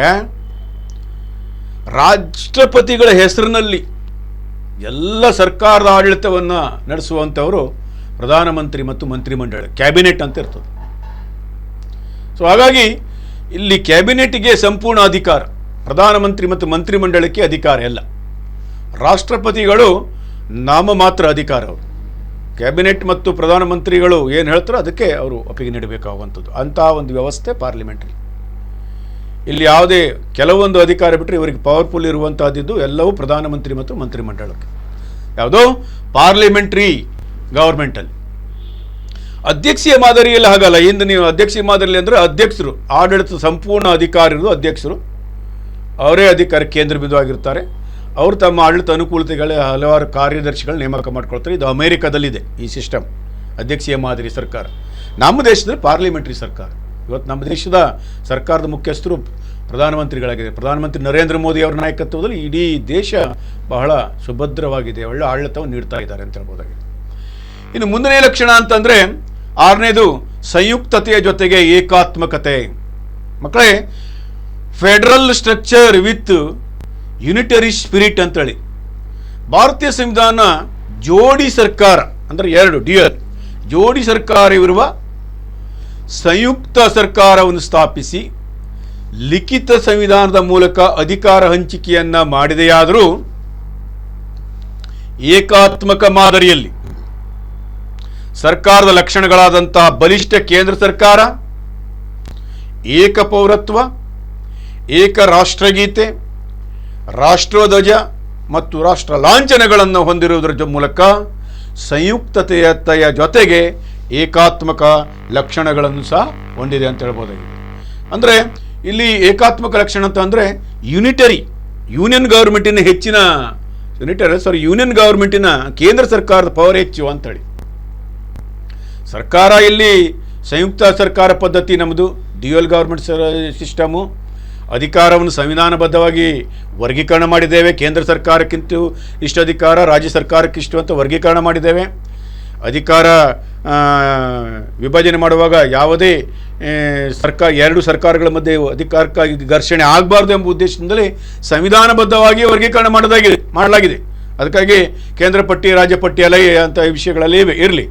ಆದರೆ ಇಲ್ಲಿ ನಮ್ಮ ದೇಶದಲ್ಲಿ ಮಾತ್ರ ಈ ಒಂದು ಫೆಡರಲ್ ಸಿಸ್ಟಮ್ನಲ್ಲಿ ಕೇಂದ್ರ ಸರ್ಕಾರಕ್ಕೆ ಹೆಚ್ಚಿನ ಅಧಿಕಾರ. ಜೊತೆಗೆ ಇಲ್ಲಿ ಕೇಂದ್ರ ಸರ್ಕಾರ ಬಲಿಷ್ಠ ಅಂದರೆ ಅಂತಾರಾಷ್ಟ್ರೀಯ ಮಟ್ಟದಲ್ಲಿ ಮತ್ತು ದೇಶವನ್ನು ಅಥವಾ ಗಡಿ ಎಲ್ಲವೂ ಸಹ ಕೇಂದ್ರ ಸರ್ಕಾರಕ್ಕೆ ಪವರ್. ಅಂತಾರಾಷ್ಟ್ರೀಯ ಮಟ್ಟದ ಸಂಬಂಧದಲ್ಲೂ ಕೇಂದ್ರ ಸರ್ಕಾರಕ್ಕೆ. ಜೊತೆಗೆ ನಮ್ಮ ದೇಶದಲ್ಲಿ ಏಕಪೌರತ್ವ. ಇಡೀ ದೇಶದ ಯಾವುದೇ ಮೂಲೆಯಲ್ಲಿದ್ದರೂ ಒಬ್ಬ ಭಾರತೀಯ ಇಂಡಿಯನ್ ಸಿಟಿಜನ್ಶಿಪ್, ಅವನಿಗೆ ಒಂದೇ ಪೌರತ್ವ. ಆಮೇಲೆ ನಮ್ಮ ದೇಶದಲ್ಲಿ ಒಂದು ರಾಷ್ಟ್ರಗೀತೆ, ಜನಗಣಮನ ಅಂತ ಕರಿತೇವಲ್ಲ, ಅದೇ ರೀತಿಯಾಗಿ ರಾಷ್ಟ್ರಧ್ವಜ. ನಾವು ಈಗ ಕೆಂಪು ಬಾಟವನ್ನು ತೋರಿಸ್ತಾ ಇದ್ದೀವಿ ನೋಡಿ, ಇಲ್ಲಿ ಚೆಂದಾಗಿ ಬರ್ತಾ ಇದೆ. ಇದು ನಮ್ಮ ರಾಷ್ಟ್ರಧ್ವಜ. ಇದನ್ನು ನಾವು ಸ್ವಾತಂತ್ರ್ಯ ಬಂದಾಗ ಅಂಗೀಕಾರ ಮಾಡಿದಂಥದ್ದು. ಆಮೇಲೆ ರಾಷ್ಟ್ರ ಲಾಂಛನ ನಮ್ಮ ಸಂವಿಧಾನದ ಇದ್ರ ಮೇಲೆ ಇದೆ, ಅಥವಾ ಸರ್ಕಾರದ ಎಲ್ಲ ಕಚೇರಿಯಲ್ಲೂ ಮುದ್ರೆ ಇರ್ತದೆ ನೋಡಿ, ಸಿಂಹದ ಮುದ್ರೆ, ಅದು ರಾಷ್ಟ್ರ ಲಾಂಛನ. ಸೊ ಅಂದರೆ ಈ ಒಂದು ಇದರ ಮೂಲಕ ಸಂಯುಕ್ತತೆಯ ಜೊತೆಗೆ ಸಂಯುಕ್ತತೆಯೂ ಇದೆ, ಜೊತೆಗೆ ಏಕಾತ್ಮಕ ಲಕ್ಷಣಗಳನ್ನು ಹೊಂದಿದೆ ಹೇಳ್ಬೋದಾಗಿದೆ. ಮಕ್ಕಳೇ, ಈಗ ಸಂಯುಕ್ತ ಸರ್ಕಾರ ಇದ್ದಂಥ ಅಮೇರಿಕದಲ್ಲಿ ಅಲ್ಲಿ ಕೇಂದ್ರ ಸರ್ಕಾರಕ್ಕೂ ಬೇರೆ ರಾಷ್ಟ್ರಗೀತೆ, ರಾಜ್ಯ ಸರ್ಕಾರಕ್ಕೂ ಬೇರೆ. ಅಲ್ಲಿ ದ್ವಿಪೌರತ್ವ, ಕೇಂದ್ರ ಸರ್ಕಾರಕ್ಕೆ ಒಂದು ಪೌರತ್ವ, ರಾಜ್ಯ ಸರ್ಕಾರದವ್ರಿಗೊಂದು ಪೌರತ್ವ. ಆಗ ಒಬ್ಬ ವ್ಯಕ್ತಿಗೆ 2 ಆ ರಾಜ್ಯದ ಯಾವ ರಾಜ್ಯದಲ್ಲಿದ್ದಾನೋ ಅವನ ಮೂಲ ರಾಜ್ಯದ ಒಂದು ಸಿಟಿಜನ್ಶಿಪ್ ಇರ್ತದೆ, ಆ ಜೊತೆಗೆ ಇಡೀ ದೇಶದ ಸಿಟಿಜನ್ಶಿಪ್ ಇರ್ತದೆ. ನಮ್ಮ ದೇಶದ ಹಾಗಲ್ಲ, ಇಡೀ ದೇಶಕ್ಕೆ ಸಂಬಂಧಪಟ್ಟಂತೆ ಒಬ್ಬ ವ್ಯಕ್ತಿಗೆ ಒಂದೇ ಪೌರತ್ವ, ಇಂಡಿಯನ್ ಸಿಟಿಜನ್ಶಿಪ್ ಅಂತೇಳಿ. ಸೊ ಇದು ನಮ್ಮಲ್ಲಿರುವಂತಹ ಒಂದು ದೇಶದ ಅಭಿಮಾನವನ್ನು ತೋರಿಸ್ತದೆ. ನಾವೆಲ್ಲ ಒಂದು ಹೇಳೋದನ್ನು ಇಲ್ಲಿ ತೋರಿಸ್ತದೆ ಅಂತ ಹೇಳ್ಬೋದು. ಅದೇ ರಾಷ್ಟ್ರಗೀತೆ ಇರ್ಬೋದು, ರಾಷ್ಟ್ರಧ್ವಜ ಇರ್ಬೋದು, ಲಾಂಛನಗಳನ್ನು. ಸೊ ಹಾಗಾಗಿ ಸಂಯುಕ್ತತೆ ಜೊತೆಗೆ ಏಕಾತ್ಮಕತೆ ಇದೆ ನಮ್ಮ ದೇಶದಲ್ಲಿ. ಕೇಂದ್ರ ಸರ್ಕಾರಕ್ಕೆ ಹೆಚ್ಚಿನ ಅಧಿಕಾರವಿದೆ. 7ನೇ ಲಕ್ಷಣ ಅಂತಂದರೆ ರಾಜ್ಯ ನಿರ್ದೇಶಕ ತತ್ವಗಳು ಅಂತೇಳಿ, direct principles of state policy ಅಂತೇಳಿ. ಸಾಮಾಜಿಕ ಮತ್ತು ಆರ್ಥಿಕ ಪ್ರಜಾಸತ್ತಾತ್ಮಕತೆ ಎನ್ನುವ ದೃಷ್ಟಿಯಿಂದ ಭಾರತೀಯ ಸಂವಿಧಾನದ 4ನೇ ಭಾಗದಲ್ಲಿ ರಾಜ್ಯ ನಿರ್ದೇಶಕ ತತ್ವಗಳನ್ನು ನಮೂದಿಸಲಾಗಿದೆ. ಅವುಗಳನ್ನು ಸಮಾಜವಾದಿ ತತ್ವಗಳು, ಉದಾರವಾದಿ ತತ್ವಗಳು ಹಾಗೂ ಗಾಂಧಿ ತತ್ವಗಳಿಂದ 3 ಭಾಗಗಳಾಗಿ ವರ್ಗೀಕರಿಸಲಾಗಿದೆ. ಮಕ್ಕಳೇ, ಈ ರಾಜ್ಯ ನೀತಿ ನಿರ್ದೇಶಕ ತತ್ವಗಳಿದೆಯಲ್ಲ, ಇದನ್ನು ಹಾಗೆ ಚಿತ್ರದಲ್ಲಿ ಇದೆ. ಈ direct principles of state policy ಬಗ್ಗೆ ಚಿತ್ರದಲ್ಲಿದೆ ನೋಡಿ, ಅದನ್ನು ಸರಿಯಾಗಿ ಓದಿ, ಅದು ನಮ್ಮ ಸಂವಿಧಾನದಲ್ಲಿದೆ. ಸೊ ಇದನ್ನು ನಮ್ಮ ಸಂವಿಧಾನ ರಚನಾಕಾರರು ಐರಿಷ್ ಸಂವಿಧಾನದಿಂದ ಪ್ರಭಾವಿತರಾಗಿ ನಮ್ಮ ಸಂವಿಧಾನದಲ್ಲಿ ಸಹ ಇದನ್ನು ಅಳವಡಿಸಲಾಗಿದೆ. ಸೊ ಇಲ್ಲಿ ರಾಜ್ಯ ನಿರ್ದೇಶಕ ತತ್ವಗಳು ಕೇಂದ್ರ ಮತ್ತು ರಾಜ್ಯಗಳಿಗೆ ನಿರ್ದೇಶನ ಸ್ವರೂಪದಲ್ಲಿದೆ. ಸರ್ಕಾರವು ಪ್ರಜೆಗಳಿಗೆ ಆರ್ಥಿಕ, ಸಾಮಾಜಿಕ, ರಾಜಕೀಯ ನ್ಯಾಯ ದೊರಕಿಸಿಕೊಡುವ ಉದ್ದೇಶಕ್ಕಾಗಿ ಇದನ್ನು ತರಲಾಗಿದೆ. ಅಂದರೆ ಸರ್ಕಾರದ ಮುಖ್ಯ ಉದ್ದೇಶ ಸಾರ್ವಜನಿಕ ಹಿತಾಸಕ್ತಿಗೆ ಪೂರಕವಾದಂಥ ಕೆಲಸ ಮಾಡಬೇಕು ಅಂತಿದೆ. ಜನರ ಕಲ್ಯಾಣ ಮಾಡಬೇಕು ಸರ್ಕಾರಗಳು. ಯಾವ ರೀತಿಯಾಗಿ ಸರ್ಕಾರಗಳು ಜನರ ಕಲ್ಯಾಣ ಮಾಡಬೇಕು ಹೇಳೋದ್ರ ಬಗ್ಗೆ ಇದರಲ್ಲಿ ವಿವರವಾಗಿದೆ. ಹಾಗಂತ ಇವುಗಳು ನೈತಿಕ ತಳಹದಿಯ ಮೇಲೆ ನಿಂತಿದ್ದು ಸರ್ಕಾರ ಇವುಗಳನ್ನು ಕಾರ್ಯಗತಗೊಳಿಸದೇ ಇದ್ದರೆ ನ್ಯಾಯಾಲಯದಲ್ಲಿ ಇದನ್ನು ಪ್ರಶ್ನೆ ಮಾಡುವಂತಿಲ್ಲ. ಸರ್ಕಾರಗಳು ಇದನ್ನು ಮಾಡಬೇಕು ಅಂತ ಹೇಳ್ತದೆ, ನಿರ್ದೇಶನ ನೀಡ್ತದೆ. ಈ ರಾಜನೀತಿ ನಿರ್ದೇಶಕ ತತ್ವಗಳು ಸರ್ಕಾರಗಳಿಗೆ ನಿರ್ದೇಶನಗಳನ್ನು ನೀಡ್ತದೆ. ಅದೇ ಯಾವ ರೀತಿ ಅಂದರೆ ಇದೆ ಈ ರಾಜನೀತಿ ನಿರ್ದೇಶಕ ತತ್ವದಲ್ಲಿ ಈ ಸಮಾಜವಾದಿ, ಉದಾರವಾದಿ ಮತ್ತು ಗಾಂಧೀಜಿಯವರ ಆದರ್ಶಗಳನ್ನು ಆಧರಿಸಿ ರೂಪುಗೊಂಡಿದೆ. ನೋಡಿ, ಗಾಂಧೀಜಿಯವರು ಹೇಳಿದರು ಏನಂತೇಳಿ, ಗ್ರಾಮ ರಾಜ್ಯ ಹೇಳುವಂತೂ ರಾಮರಾಜ್ಯವಾಗಬೇಕು ಅಂತೇಳಿ. ರಾಮರಾಜ್ಯದಲ್ಲಿ ಹೇಗಿತ್ತು ಗ್ರಾಮ ರಾಜ್ಯಗಳು, ಅದನ್ನು ಈಗಲೂ ಆಗಿರಬೇಕು ಹೇಳೋದಂತ ಕನಸು ಅವ್ರದ್ದು. ಸೊ ಅದನ್ನೆಲ್ಲ ಈ ಒಂದು ಸರ್ಕಾರಗಳು ಅಂಗೀಕಾರ ಮಾಡ್ಬೋದು. ಈ ಗ್ರಾಮೀಣ ಸ್ಥಳೀಯ ಸಂಸ್ಥೆಗಳನ್ನು ಅಥವಾ ಗ್ರಾಮೀಣ ಸ್ಥಳೀಯ ಸರ್ಕಾರಗಳನ್ನು ಜಾರಿಗೆ ತರಬೇಕು ಹೇಳೋದು ನಮ್ಮ ದೇಶದಿಂದ ಹಿಂದಿನಿಂದಲೂ, ಸ್ವಾತಂತ್ರ್ಯ ಬಂದಾಗಿನಿಂದಲೂ ಹಲವಾರು ಬಿಲ್ಸ್ಗಳನ್ನು, ಮಸೂದೆಗಳನ್ನು ಮಂಡನೆ ಮಾಡ್ತಾ ಬಂದಂಥದ್ದು ಎಲ್ಲ ಗೊತ್ತಿದೆ, ಮುಂದೆ ಇದೆ ಇದರ ಬಗ್ಗೆ. ಆದರೂ ಇವು ಗಾಂಧೀಜಿಯವರ ತತ್ವದ ಆಧಾರದ ಮೇಲೆ ಅದನ್ನು ಸಹ ನಮ್ಮ ದೇಶದಲ್ಲಿ ಜಾರಿಗೆ ತಂದರು. ಗ್ರಾಮ ರಾಜ್ಯಕ್ಕೆ ಹೆಚ್ಚಿನ ಅಧಿಕಾರ ಕೊಡಬೇಕು, ಜನರೆಲ್ಲ ಪಾಲ್ಗೊಳ್ಬೇಕು, ತಮ್ಮ ಕಲ್ಯಾಣ ತಾವೇ ಮಾಡ್ಕೊಳ್ಬೇಕು ಉದ್ದೇಶದಿಂದ ಗ್ರಾಮ ರಾಜ್ಯ ತಂದಂಥದ್ದು. ಸೊ ಇವೆಲ್ಲ ರಾಜನೀತಿ ನಿರ್ದೇಶಕ ತತ್ವದಲ್ಲಿ ಹೇಳ್ತದೆ. ಸರ್ಕಾರಗಳು ಇದನ್ನು ಮಾಡಬೇಕು, ಪ್ರಜೆಗಳ ಕಲ್ಯಾಣ ಮಾಡಬೇಕು ಅನ್ನೋದನ್ನು ನಿರ್ದೇಶನ ನೀಡ್ತದೆ. ಹಾಗಂತೇಳಿ ಅದಕ್ಕೆ ಅದರ ವಿರುದ್ಧ ಮಾಡಲಿಲ್ಲ ಅಂತ ಹೇಳ್ಕೊಂಡು ಯಾವುದೇ ನ್ಯಾಯಾಲಯದ ಮೊರೆ ಹೋಗುವಂತಿಲ್ಲ. ಇನ್ನು 8ನೇ ಲಕ್ಷಣ ಸ್ವತಂತ್ರ ನ್ಯಾಯಾಂಗ. ನಮ್ಮ ಸಂವಿಧಾನದ 8ನೇ ಲಕ್ಷಣ ಇದು, ಇಂಡಿಪೆಂಡೆನ್ಸ್ ಆಫ್ ಜ್ಯುಡಿಷಿಯರಿ ಅಂತೇಳಿ. ನಮ್ಮ ನ್ಯಾಯಾಂಗವು ಸ್ವತಂತ್ರವಾದ ಮತ್ತು ಏಕೀಕೃತವಾದ ವ್ಯವಸ್ಥೆಯಾಗಿದೆ ನಮ್ಮ ದೇಶದಲ್ಲಿ. ಸ್ವತಂತ್ರ ನ್ಯಾಯಾಂಗವಿಲ್ಲದ ಪ್ರಜಾಪ್ರಭುತ್ವ ಅರ್ಥಹೀನ ಎಂದು ನಮ್ಮ ಸಂವಿಧಾನಕಾರರೇ ಅರ್ಥಿದ್ರು. ಹಾಗಾಗಿ ನ್ಯಾಯಾಂಗಕ್ಕೆ ನ್ಯಾಯಿಕ ವಿಮರ್ಶೆ ಅಧಿಕಾರ ನೀಡುವ ಮೂಲಕ ಸ್ವತಂತ್ರ ಮತ್ತು ನಿಷ್ಪಕ್ಷಪಾತ ನ್ಯಾಯಾಂಗ ಸ್ಥಾಪನೆಗೆ ಸಂವಿಧಾನದಲ್ಲಿ ಅವಕಾಶವನ್ನು ಕಲ್ಪಿಸಿದರು. ಭಾರತೀಯ ಸಂವಿಧಾನ ಸರ್ವೋನ್ನತ ನ್ಯಾಯಾಲಯವು, ಸುಪ್ರೀಂ ಕೋರ್ಟ್ ಅಂತ ಏನು ಕರಿತೇವಲ್ಲ, ಅದು ನಮ್ಮ ನ್ಯಾಯಾಂಗದ ಮೇಲ್ಪಂಕ್ತಿಯಲ್ಲಿದೆ, top of the court. Supreme court ಅಂದರೆ the top of the court, supreme, ಅದರ ಮೇಲೆ ಮತ್ತೆ ಯಾವುದಿಲ್ಲ, ಅದೇ ಟಾಪ್. ಸೊ ಅದರ ಅಡಿಯಲ್ಲಿ ಇತರೆ ನ್ಯಾಯಾಲಯಗಳು, ಏನು ಹೈಕೋರ್ಟ್ಗಳು, ರಾಜ್ಯಗಳಲ್ಲಿರುವಂಥ ಹೈಕೋರ್ಟ್ಗಳು ಮತ್ತು ಇನ್ನು ಇತರೆ ನ್ಯಾಯಾಲಯಗಳೆಲ್ಲ ಅದರ ಅಡಿಯಲ್ಲಿ ಸ್ಥಾಪನೆ ಮಾಡುವುದರ ಮೂಲಕ ಏಕೀಕೃತ ನ್ಯಾಯಾಂಗ ವ್ಯವಸ್ಥೆ ನಮ್ಮ ದೇಶದಲ್ಲಿ ಮಾಡಲಾಗಿದೆ. ನ್ಯಾಯಾಂಗ ಮಾತ್ರ ಏಕೀಕೃತ. ಇಡೀ ದೇಶ ಸುಪ್ರೀಂ ಕೋರ್ಟು ಇಡೀ ದೇಶದಲ್ಲಿ ಅದರದ್ದೇ ಆಡಳಿತ, ಒಂದು ಆಡಳಿತ ಬೇರೆ. ಸುಪ್ರೀಂ ಕೋರ್ಟ್ನ ಅಡಿಯಲ್ಲಿ ಇವೆಲ್ಲವೂ ಕೆಲಸ ಮಾಡ್ತದೆ. ಇಲ್ಲಿ ರಾಜ್ಯ, ಕೇಂದ್ರ ಹೀಗೆಲ್ಲ ಇಲ್ಲ. ಸೊ ನಾವು ಇಲ್ಲಿ ನಿಮಗೆ ಸುಪ್ರೀಂ ಕೋರ್ಟ್ನ ಚಿತ್ರವನ್ನು ತೋರಿಸ್ತಿದ್ದೇನೆ. ಅದ್ರ ಕೆಳಗಡೆ ಹೈಕೋರ್ಟಿನ ಚಿತ್ರವನ್ನು, ಹೈಕೋರ್ಟ್ ಇದು ಬೆಂಗಳೂರು ಹೈಕೋರ್ಟ್, ಇದು ದೆಹಲಿಯಲ್ಲಿರುವಂಥ ಸುಪ್ರೀಂ ಕೋರ್ಟ್. ಸೊ ಇದಕ್ಕೆ ಸ್ವಾತಂತ್ರ್ಯ ಪೂರ್ವದಲ್ಲಿ ಫೆಡರಲ್ ಕೋರ್ಟ್ ಅಂತ ಹೇಳ್ತಿದ್ವಿ. ಬ್ರಿಟಿಷರಿದ್ದಾಗಲೇ 1937 ಫೆಡರಲ್ ಕೋರ್ಟ್ ನಮ್ಮ ದೇಶದಲ್ಲಿ ಸ್ಥಾಪನೆ ಆಗಿತ್ತು. ಅದರ ನಂತರ 1950 ಜನವರಿ 26 ಇದಕ್ಕೆ ಸುಪ್ರೀಂ ಕೋರ್ಟ್ ಅಂತ ಮರುನಾಮಕರಣ ಮಾಡಲಾಯಿತು. ಈಗ ಅದು 1950 ನಂತರ ನಮ್ಮ ದೇಶದ ಉನ್ನತ ಸರ್ವೋಚ್ಚ, ಸುಪ್ರೀಂ ಅಂದರೆ ಸರ್ವೋಚ್ಚ ನ್ಯಾಯಾಲಯ ಆಗಿದೆ ಅಂತ ಹೇಳ್ಬೋದಾಗಿ. ಸೊ ಅದರ ಉಚ್ಚ ನ್ಯಾಯಾಲಯ, ಹೈಕೋರ್ಟ್ ಅಂತ ಏನು ಕರಿತೇವೆ, ಅದು ಬೆಂಗಳೂರಿನಲ್ಲಿ. ಪ್ರತಿಯೊಂದು ರಾಜ್ಯಗಳಿಗೂ ಒಂದೊಂದು ಹೈಕೋರ್ಟ್ಗಳಿರ್ತವೆ. ಈ ರೀತಿ ಹೈಕೋರ್ಟ್ಗಳು ಎಲ್ಲ ರಾಜ್ಯಗಳಲ್ಲಿ ಇವೆ. ಆಮೇಲೆ ಅದರ ಅಧೀನದಲ್ಲಿ ಕೆಲವು ಇತರೆ ನ್ಯಾಯಾಲಯಗಳು, ಅದು ಜಿಲ್ಲಾ ನ್ಯಾಯಾಲಯಗಳಿರ್ಬೋದು ಅಥವಾ ವಿಭಾಗ ನ್ಯಾಯಾಲಯಗಳು ಅಥವಾ ತಾಲೂಕಾ ಮಟ್ಟದ ನ್ಯಾಯಾಲಯಗಳು, ಜುಡಿಷಿಯಲ್ ಕೋರ್ಟು, ಡಿಸ್ಟ್ರಿಕ್ಟ್ ಕೋರ್ಟ್, ಇವೆಲ್ಲ ಹೇಳ್ತೇವೆ. ಎಲ್ಲವೂ ಸಹ ಸುಪ್ರೀಂ ಕೋರ್ಟ್ನ ಅಧೀನದಲ್ಲಿ ಕೆಲಸ ಮಾಡ್ತವೆ. ಅದೇ ಏಕೀಕೃತ ನ್ಯಾಯಾಂಗ. ಇಡೀ ದೇಶಕ್ಕೆ ಸಂಬಂಧಪಟ್ಟಂಥ ಎಲ್ಲ ಅಧ್ಯಾದೇಶಗಳು ಒಂದೇ ಮಾದರಿ, ಅಂದರೆ ಸುಪ್ರೀಂ ಕೋರ್ಟ್ ಏನು ಹೊಡಿಸ್ತೋ ಅದು ಎಲ್ಲವೂ ಪಾಲನೆ ಮಾಡಲೇಬೇಕು ಅಧೀನದಲ್ಲಿರುವಂಥ ನ್ಯಾಯಾಲಯಗಳು. So top of the court ಅಂತ ಕರಿತೀವಿ. ಸುಪ್ರೀಂ ಕೋರ್ಟೇ ನಮ್ಮ ದೇಶದ ಅಂತಿಮ ಕೋರ್ಟು. ಇಲ್ಲಿ ನಮಗೆ ಒಬ್ಬ ವ್ಯಕ್ತಿಗೆ ಕೊನೆಗೆ ಸಿಕ್ಕುವಂಥ ನ್ಯಾಯ ಅಂತಂದರೆ ಸುಪ್ರೀಂ ಕೋರ್ಟ್ನಲ್ಲಿ, ಅಲ್ಲಿಂದ ಮತ್ತೆ ಮೇಲ್ಮನವಿಗೆ ಹೋಗುವಂಥದ್ದು ಇಲ್ಲ ಅಂತ. ಅಲ್ಲಿಯ 5 ಬೆಂಚಿನ ನಂತರ ಮತ್ತೆ ಮೇಲ್ಮನೆಗೆ ಹೋಗುವ ಅಧಿಕಾರ ಎಲ್ಲಿ ಇಲ್ಲ. ಅದು ಲಾಸ್ಟ್, ಅದು ಕೊನೆಯ ಒಂದು ಆಜ್ಞೆ ಅಂತ ಹೇಳ್ಬೋದಾಗಿದೆ. ಸೊ ಈ ವ್ಯವಸ್ಥೆ ನಮ್ಮ ದೇಶದಲ್ಲಿದೆ, ಸ್ವತಂತ್ರ ನ್ಯಾಯಾಂಗ. ನಮ್ಮ ದೇಶದಲ್ಲಿ ನ್ಯಾಯಾಂಗಕ್ಕೆ ತನ್ನದೇ ಆದಂತಹ ಒಂದು ಸ್ವತಂತ್ರ ವ್ಯವಸ್ಥೆ ಇದೆ. ಸೊ ಹಾಗಾಗಿ ಇದನ್ನು ಸ್ವತಂತ್ರ ಮತ್ತು ಏಕೀಕೃತ ನ್ಯಾಯಾಂಗ ವ್ಯವಸ್ಥೆ ಅಂತ ಕರೆಯಲಾಗಿದೆ. ಇನ್ನು ಮಕ್ಕಳೇ, 9ನೇ ಲಕ್ಷಣ ಅಂತಂದರೆ ನಮ್ಮ ಸಂವಿಧಾನದ 9ನೇ ಲಕ್ಷಣ ಏಕಪೌರತ್ವ, ಸಿಂಗಲ್ ಸಿಟಿಜನ್ಶಿಪ್ ಅಂತ ಹೇಳ್ತೇವೆ. ಇದು ಪ್ರತಿಯೊಬ್ಬರನ್ನು ಇಡಿಯಾಗಿ ಭಾರತ ದೇಶಕ್ಕೆ ಮಾತ್ರ ತನ್ನ ಬದ್ಧತೆ ಮತ್ತು ವಿಧೇಯತೆಯನ್ನು ಪ್ರದರ್ಶಿಸುವಂತೆ ಮಾಡಿದೆ. ಇಡೀ ದೇಶದಲ್ಲಿರುವಂಥ ವ್ಯಕ್ತಿಗೆ, ನಮ್ಮ ಪ್ರಜೆಗಳಿಗೆ ಒಂದೇ ಪೌರತ್ವವನ್ನು ನೀಡುವುದು.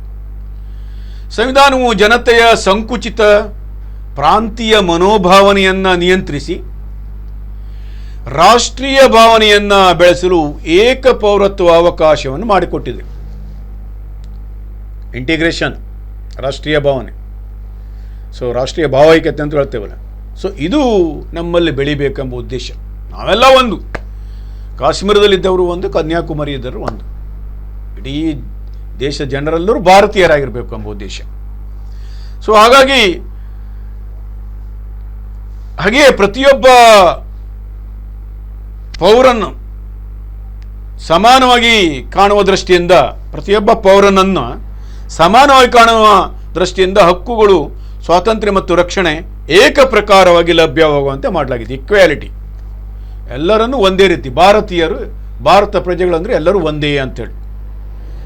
ಸೊ ಭಾರತದ ಯಾವುದೇ ಪ್ರಜೆ ಯಾವುದೇ ರಾಜ್ಯದಲ್ಲಿ ಜನಿಸಿದರೋ, ಯಾವುದೇ ಪ್ರದೇಶದಲ್ಲಿ ವಾಸಿಸಿದರೋ ಎಲ್ಲರಿಗೂ ಒಂದೇ ಒಂದು ಪೌರತ್ವ ಇದ್ದು, ಇದಕ್ಕೆ ಸಂಬಂಧಿಸಿದ ಕಾನೂನನ್ನು ಮಾಡಲು ಸಂಸತ್ತಿಗೆ ಅಧಿಕಾರವನ್ನು ನೀಡಲಾಗಿದೆ.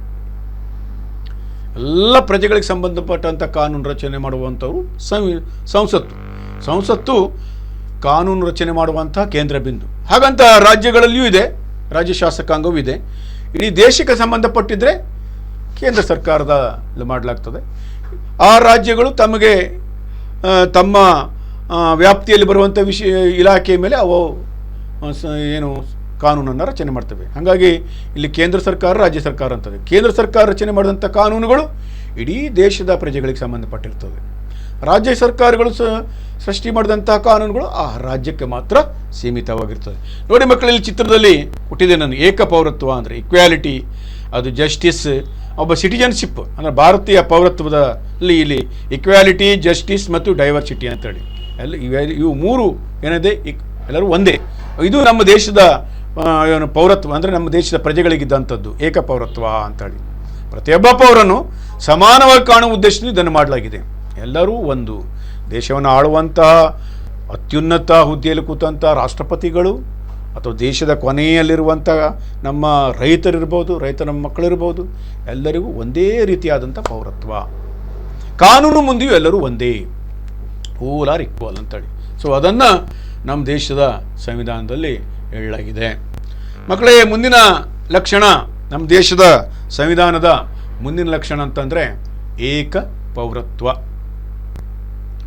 10ನೇ ಲಕ್ಷಣ ಇದು. ಏಕಪೌರತ್ವ 9ನೇ ಲಕ್ಷಣ ಇತ್ತು. 10ನೇ ಲಕ್ಷಣ ಅಂತಂದರೆ ತುರ್ತು ಪರಿಸ್ಥಿತಿಗಳು ಅಂತೇಳಿ, ಎಮರ್ಜೆನ್ಸಿ ಪವರ್ಸ್ ಅಂತೇಳಿ.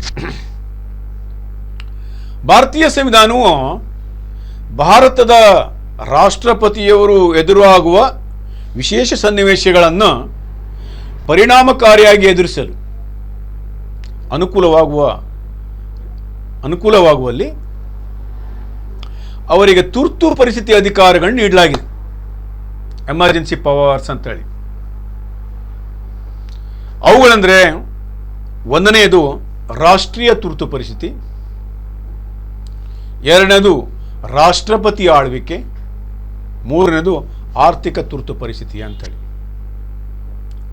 1ನೇದು ರಾಷ್ಟ್ರೀಯ ತುರ್ತು ಪರಿಸ್ಥಿತಿ ಅಂದರೆ ಸಂವಿಧಾನದ 352ನೇ ವಿಧಿಯಲ್ಲಿ ಹೇಳಲಾಗಿದೆ. ಇದನ್ನು ಇಡೀ ರಾಷ್ಟ್ರೀಯ ತುರ್ತು ಪರಿಸ್ಥಿತಿಯನ್ನು ಸಾರುವಂಥದ್ದು.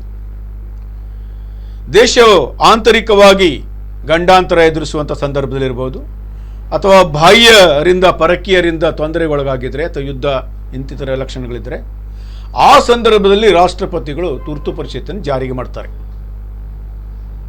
ಆ ವೇಳೆಯಲ್ಲಿ ಮೂಲಭೂತ ಹಕ್ಕುಗಳನ್ನು ಸಹ ಏನು ಮಾಡ್ತಾರೆ, ಮುಟ್ಟುಗೋಲು ಹಾಕಲಾಗ್ತದೆ ಪ್ರಜೆಗಳದ್ದು. ಸೊ ಈ ರಾಷ್ಟ್ರೀಯ ತುರ್ತು ಪರಿಸ್ಥಿತಿ ನಮ್ಮ ದೇಶದಲ್ಲಿ ಎಮರ್ಜೆನ್ಸಿ ಅಂತೇಳಿ 1967 ಇಂಡೋ ಚೈನಾ ಯುದ್ಧ ಆದಾಗ, ಭಾರತ ಮತ್ತು ಚೀನಾ ಯುದ್ಧ ಸಂದರ್ಭದಲ್ಲಿ ರಾಷ್ಟ್ರೀಯ ತುರ್ತು ಪರಿಸ್ಥಿತಿಯನ್ನು ಜಾರಿಗೆ ಮಾಡಲಿಕ್ಕಿದ್ರು.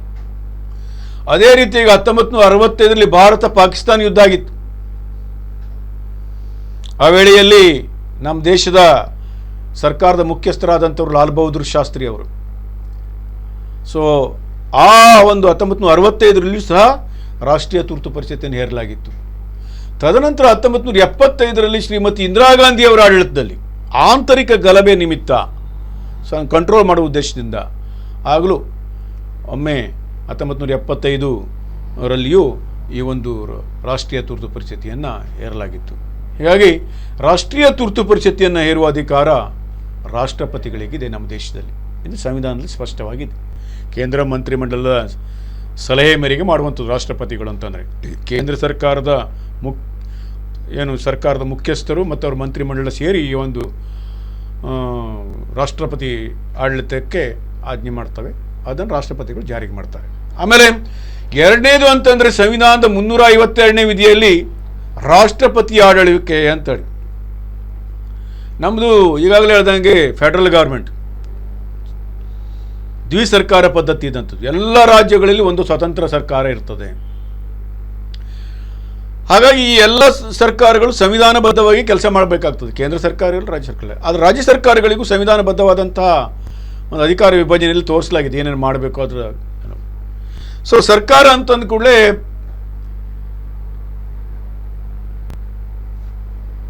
ಚುನಾವಣೆಗಳಲ್ಲಿ ಯಾವ ರಾಜಕೀಯ ಪಕ್ಷ ಸರ್ಕಾರ ರಚಿಸುವಷ್ಟು ಸ್ಪಷ್ಟ ಬಹುಮತ ಗಳಿಸ್ತದೆ ಆ ರಾಜಕೀಯ ಪಕ್ಷ ಸರ್ಕಾರ ರಚನೆ ಮಾಡ್ತದೆ. ಶಾಸಕಾಂಗದಲ್ಲಿ ವಿಶ್ವಾಸ ಮತ ಅಂದರೆ 2/3 ಬಹುಮತವನ್ನು ಹೊಂದಿರುವ ಸರ್ಕಾರ ಮುಂದಿರ್ತದೆ 5 ವರ್ಷಗಳ ಕಾಲ. ಒಮ್ಮೊಮ್ಮೆ ಚುನಾವಣೆಗಳಲ್ಲಿ ಬಹುಮತದ ಕೊರತೆ ಇದ್ದು ಸಮ್ಮಿಶ್ರ ಸರ್ಕಾರಗಳೆಲ್ಲ ರಚನೆ ಆಗುವಂಥ ಸಂದರ್ಭ. ಆ ವೇಳೆಯಲ್ಲಿ ಆಳುವ ಪಕ್ಷದ ಸದಸ್ಯರು ವಿರೋಧ ಪಕ್ಷಕ್ಕೆ ಅಥವಾ ಕೆಲವು ಸದಸ್ಯರು ರಾಜೀನಾಮೆ ಕೊಟ್ಟು ಬಹುಮತದ ಕೊರತೆ ಆದಾಗ ಸರ್ಕಾರ ರಾಜೀನಾಮೆ ಕೊಡಬೇಕಾಗ್ತದೆ. ಇಲ್ಲಿ ವಿರೋಧ ಪಕ್ಷದವರು ಆಡಳಿತ ನಡೆಸಲಿಕ್ಕೆ ಮುಂದೆ ಬರೆದಿದ್ದಾಗ ಆ ವೇಳೆ ರಾಷ್ಟ್ರಪತಿ ಆಡಳಿತವನ್ನು ಹೇರಲಾಗ್ತದೆ ಕೇಂದ್ರ ಮಂತ್ರಿಮಂಡಲ ಶಿಫಾರಸಿನ ಮೇಲೆ. ರಾಷ್ಟ್ರಪತಿ ಆಡಳಿತ ಅಂದರೆ ಕೇಂದ್ರ ಸರ್ಕಾರದ ಅಧಿಕಾರ. ಆ ವೇಳೆಯಲ್ಲಿ ರಾಜ್ಯಪಾಲರು ಅಧಿಕಾರವನ್ನು ಕೇಂದ್ರ ಸರ್ಕಾರದ ಪರವಾಗಿ ನಡೆಸ್ತಾರೆ. ಮುಖ್ಯಮಂತ್ರಿ ಮತ್ತು ಮಂತ್ರಿಮಂಡಲವನ್ನು ವಜಾ ಮಾಡಲಾಗ್ತದೆ. ಇದಕ್ಕೆ ರಾಷ್ಟ್ರಪತಿ ಆಳ್ವಿಕೆ ಅಂದರೆ ಕೇಂದ್ರ ಸರ್ಕಾರದ ಅಧೀನದಲ್ಲಿ ಇರ್ತದೆ ಸರ್ಕಾರಗಳು, ರಾಜ್ಯ ಸರ್ಕಾರಗಳು.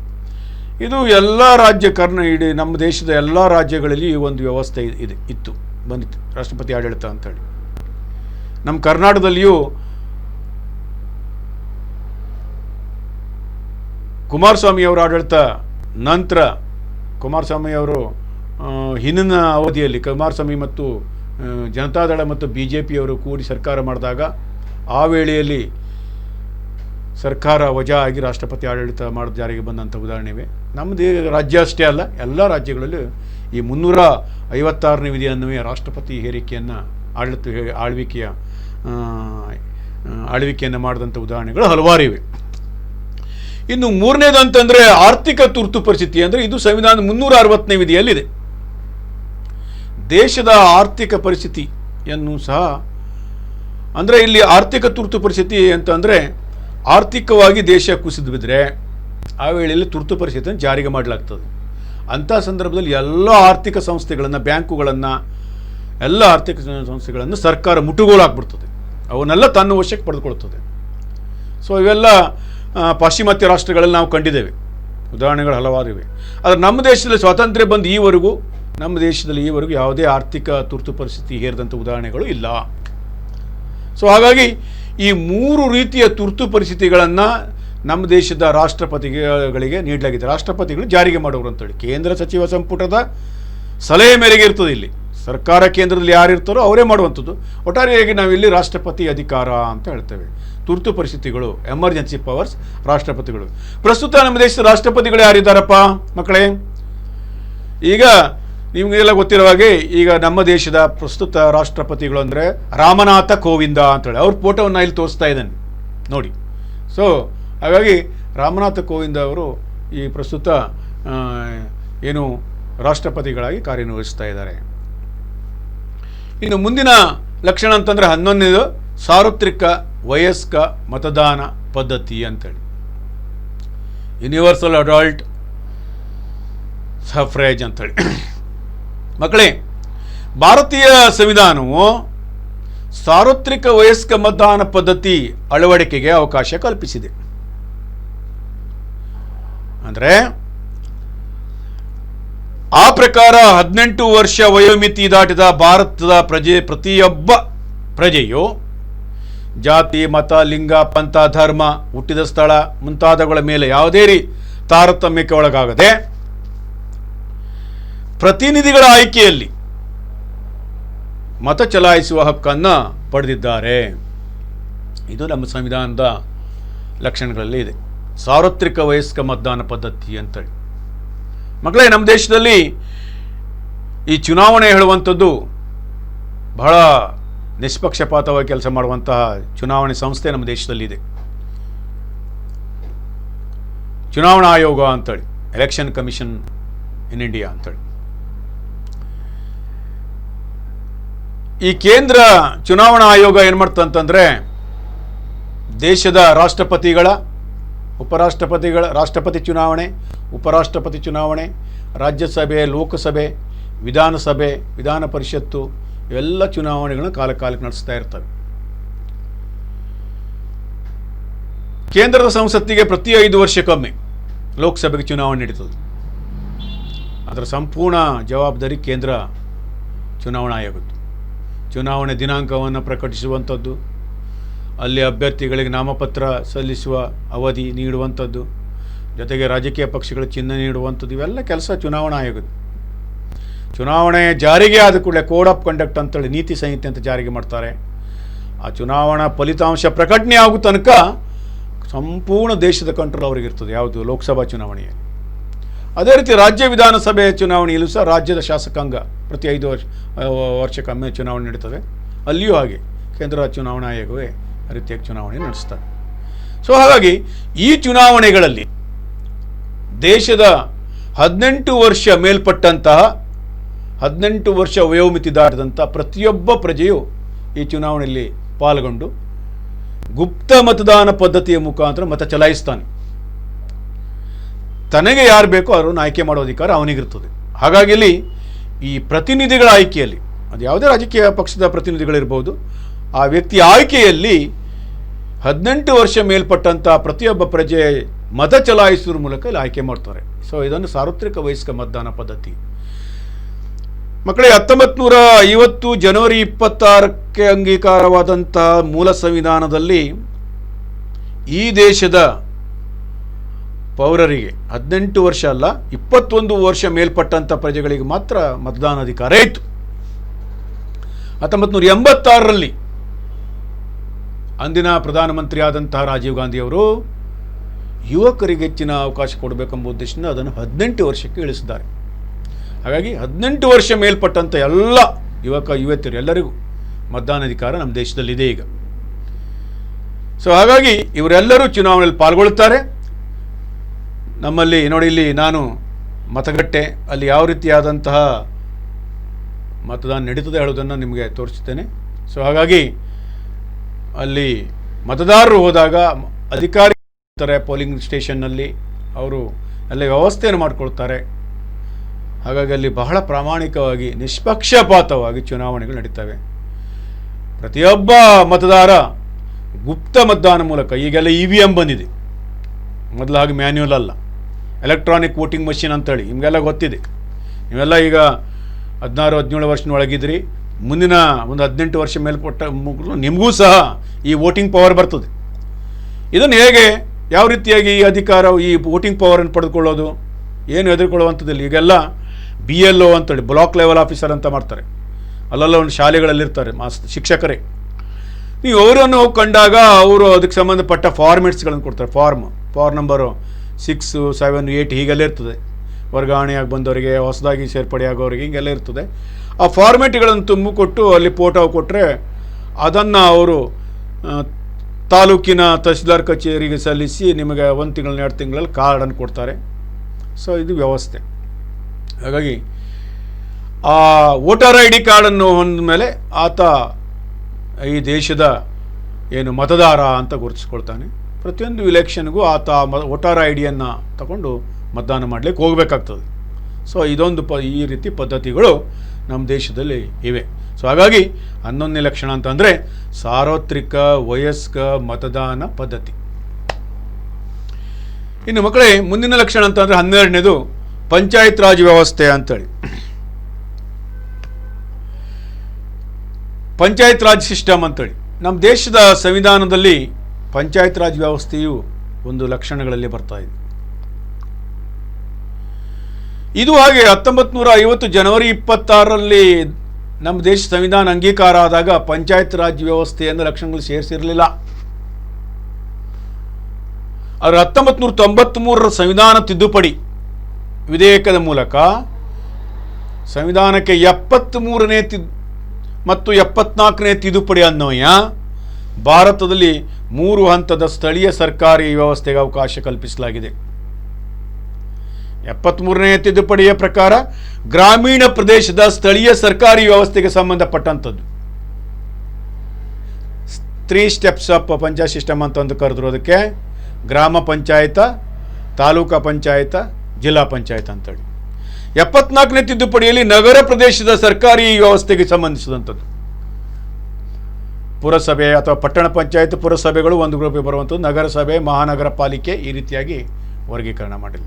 ಅಂದರೆ ಸ್ಥಳೀಯ ಸರ್ಕಾರಕ್ಕೆ ಹೆಚ್ಚಿನ ಅಧಿಕಾರ ಇಲ್ಲಿ. ಸ್ಥಳೀಯ ಸರ್ಕಾರಗಳು ಆಗಾಗಲೇ ಹೇಳಿದ್ನಲ್ಲ, ನಮ್ಮ ರಾಜನೀತಿ ನಿರ್ದೇಶಕ ತತ್ವದಲ್ಲಿ ಇದೆ ಅಂತೇಳಿ ಗಾಂಧೀಜಿ ಅವ್ರದ್ದು. ಪಂಚಾಯತ್ ರಾಜ್ ವ್ಯವಸ್ಥೆಗೆ ಅವಕಾಶ ಕೊಡಬೇಕಂತ ಆಗಲೇ ಹೇಳಿದರು ಗಾಂಧೀಜಿಯವರೇ. ಅಂದರೆ ಗ್ರಾಮಕ್ಕೆ ಅಧಿಕಾರದ ಒಂದು ಪ್ರಜೆಗಳಿಗೆ ಅಧಿಕಾರವನ್ನು ಕೊಟ್ಟರೆ ತಮ್ಮ ಗ್ರಾಮದ ಸರ್ವಾಂಗೀಣ ಅಭಿವೃದ್ಧಿಯಲ್ಲಿ ಅವರು ಪಾಲ್ಗೊಳ್ತಾರೆ ಅಂತ. ಸ್ಥಳೀಯ ಜನರಿಂದಲೇ ಸ್ಥಳೀಯರೇ ಸೇರಿ ಒಂದು ಸರ್ಕಾರ ರಚನೆ ಮಾಡಿಕೊಳ್ಳುವಂಥದ್ದು. ಇದೊಂದು ಸಂವಿಧಾನಬದ್ಧವಾದ ಸಂಸ್ಥೆ ಆಯಿತು ಯಾವಾಗ 1993 ನಂತರ. ಹಾಗಂತ ಮೊದಲೇ ಇರಲಿಲ್ವೇ ಗ್ರಾಮ ಪಂಚಾಯತ್ಗಳು ಇದ್ವು. ಮಕ್ಕಳೇ, ಇಲ್ಲಿ ಏನಂದರೆ ನಮ್ಮ ದೇಶ ಸ್ವಾತಂತ್ರ್ಯ ಪಡೆದಾಗ 2 ಮಸೂದೆಗಳು ಹಲವಾರು ಬಾರಿ ಕೇಂದ್ರ ಸಂಸತ್ನಲ್ಲಿ ಮಂಡಿಸಿದ್ರು ಸಹ ಅದು ಪಾಸ್ ಆಗದೇ ಇದ್ವು. ಅದರಲ್ಲಿ ಒಂದನೇದು ಪಂಚಾಯತ್ ರಾಜ್ ವ್ಯವಸ್ಥೆ, ಇನ್ನೊಂದು ಮಹಿಳಾ ಮಸೂದೆ ಅಂತ, ಅದು ಇನ್ನೂ ಅಂಗೀಕಾರ ಆಗಲಿಲ್ಲ. ಮಹಿಳೆಯರಿಗೆ ಮೀಸಲಾತಿ ಕೊಡುವಂಥದ್ದು ಸಂಸತ್ನಲ್ಲಿ ಅಂಗೀಕಾರ ಆಗಲಿಲ್ಲ. ಆದರೆ ಇದು 1993ರಲ್ಲಿ ಅಂಗೀಕಾರ ಆಯಿತು. ಇದು ಸುಮಾರು 1986ರಲ್ಲಿಯೇ ರಾಜೀವ್ ಗಾಂಧಿಯವರು ಕೇಂದ್ರದಲ್ಲಿ ಇದ್ದಾಗ, ಪ್ರಧಾನಮಂತ್ರಿ ಇದ್ದಾಗ ಲೋಕಸಭೆಯಲ್ಲಿ ಬಹುಮತವನ್ನು ಗಳಿಸ್ತಾರೆ, ಆದರೆ ರಾಜ್ಯಸಭೆಯಲ್ಲಿ ಬಿದ್ದು ಹೋಗ್ತದೆ. ರಾಜೀವ್ ಗಾಂಧಿಯವರ ಅಧಿಕಾರದಲ್ಲಿದ್ದಾಗಲೇ ಈ ಒಂದು ಪಂಚಾಯತ್ ರಾಜ್ ವ್ಯವಸ್ಥೆಯನ್ನು ಇಡೀ ದೇಶದಲ್ಲಿ ಏಕ ರೀತಿಯಲ್ಲಿ ತರಬೇಕಂತ ಕನಸ್ಕೊಂಡಿದ್ರು. ಅವರ ಕನಸನ್ನು ನನಸು ಮಾಡುವ ಉದ್ದೇಶದಿಂದ 1993ರಲ್ಲಿ ಕೇಂದ್ರ ಸರ್ಕಾರದ ಪ್ರಧಾನಮಂತ್ರಿಗಳಾದಂಥ ನರಸಿಂಹರಾವ್ರವರು ಉಭಯ ಸದನಗಳಲ್ಲಿ, ರಾಜ್ಯಸಭೆ ಲೋಕಸಭೆಗಳಲ್ಲಿ ಈ ಒಂದು ಬಿಲ್ಲನ್ನು ಪಾಸ್ ಮಾಡೋದ್ರೊಂದಿಗೆ ಇಡೀ ದೇಶದಲ್ಲಿ ಏಕರೂಪದ ಒಂದು ಪಂಚಾಯತ್ ರಾಜ್ ವ್ಯವಸ್ಥೆಯನ್ನು ಜಾರಿಗೆ ತಂದರು. ಅದೇ 73, 74ನೇ ತಿದ್ದುಪಡಿ ಅಂತ ಕರಿತೇವೆ. ಹಾಗಾಗಿ ಈಗ ನಮ್ಮ ಪ್ರತಿಯೊಂದು ಗ್ರಾಮ ಮಟ್ಟದಲ್ಲಿಯೂ ಏನು ಈ ಸ್ಥಳೀಯ ಸಂಸ್ಥೆಗಳಿದ್ರೆ ಅಥವಾ ಗ್ರಾಮ ಪಂಚಾಯತಿಗಳಿದ್ರೆ ಅದು ಸಂವಿಧಾನಬದ್ಧವಾದಂಥ ಸಂಸ್ಥೆಗಳು. ಅದಕ್ಕೆ ಪ್ರತಿ 5 ವರ್ಷಕ್ಕೊಮ್ಮೆ ಚುನಾವಣೆಗಳಾಗ್ತವೆ. ಅಲ್ಲಿ ಆಯ್ಕೆಯಾಗುವಂಥ ಸದಸ್ಯರಿಗೆ 5 ವರ್ಷದ ಅವಕಾಶ. ಅಲ್ಲಿ ಅವರು ಆಡಳಿತ ಸದಸ್ಯರಾಗಿರ್ತಾರೆ. ಆ ಸದಸ್ಯರೆಲ್ಲ ಸೇರಿ ಒಂದು ಅಧ್ಯಕ್ಷ ಉಪಾಧ್ಯಕ್ಷರನ್ನ ಆಯ್ಕೆ ಮಾಡ್ತಾರೆ. ಅದನ್ನು ಬಾಡಿ ಇರ್ತದೆ, ಅವರಿಗೆ ಸರ್ಕಾರದ ಅನುದಾನ ಬರ್ತದೆ. ಅಲ್ಲಿಯ ಸ್ಥಳೀಯವಾಗಿ ಸಿಗುವಂಥ ಎಲ್ಲ ಸಂಪತ್ತು ಕ್ರೋಢೀಕರಣ ಮಾಡ್ಕೊಳ್ತಾರೆ.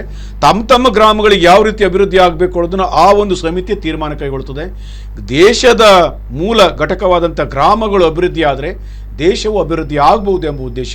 ಇದನ್ನೇ ಡಿಸೆಂಟ್ರಲೈಸೇಷನ್ ಅಂತ ಕರೆದ್ರು. ಅಧಿಕಾರ ವಿಕೇಂದ್ರೀಕರಣದಲ್ಲಿ ಬರುವಂಥದ್ದು. ಅಂದರೆ ಪ್ರತಿಯೊಂದು ಮೂಲ ಗ್ರಾಮಗಳಲ್ಲಿ ಅಧಿಕಾರ ಹೋದರೆ ಸಹಜವಾಗಿ ಜನರು ಜಾಗೃತರಾಗ್ತಾರೆ ಎಂಬ ಉದ್ದೇಶ.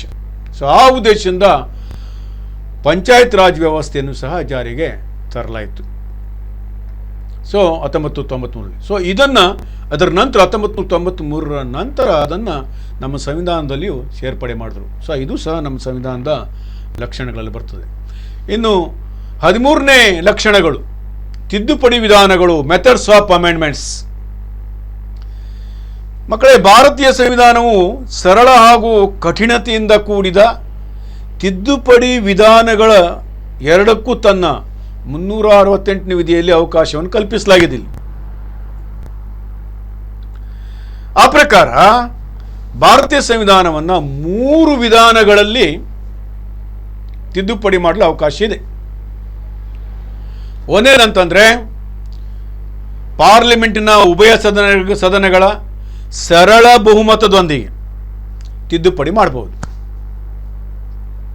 ಕೇವಲ ಲೋಕಸಭೆ ಮತ್ತು ರಾಜ್ಯಸಭೆಯ ಸರಳ ಬಹುಮತ, ಅಲ್ಲಿ ಸರಳ ಬಹುಮತ ಆದ ಕೂಡಲೇ ಆ ಒಂದು ತಿದ್ದುಪಡಿ ಮಸೂದೆಯಾಗಿ ಮಾರ್ಪಡ್ತದೆ.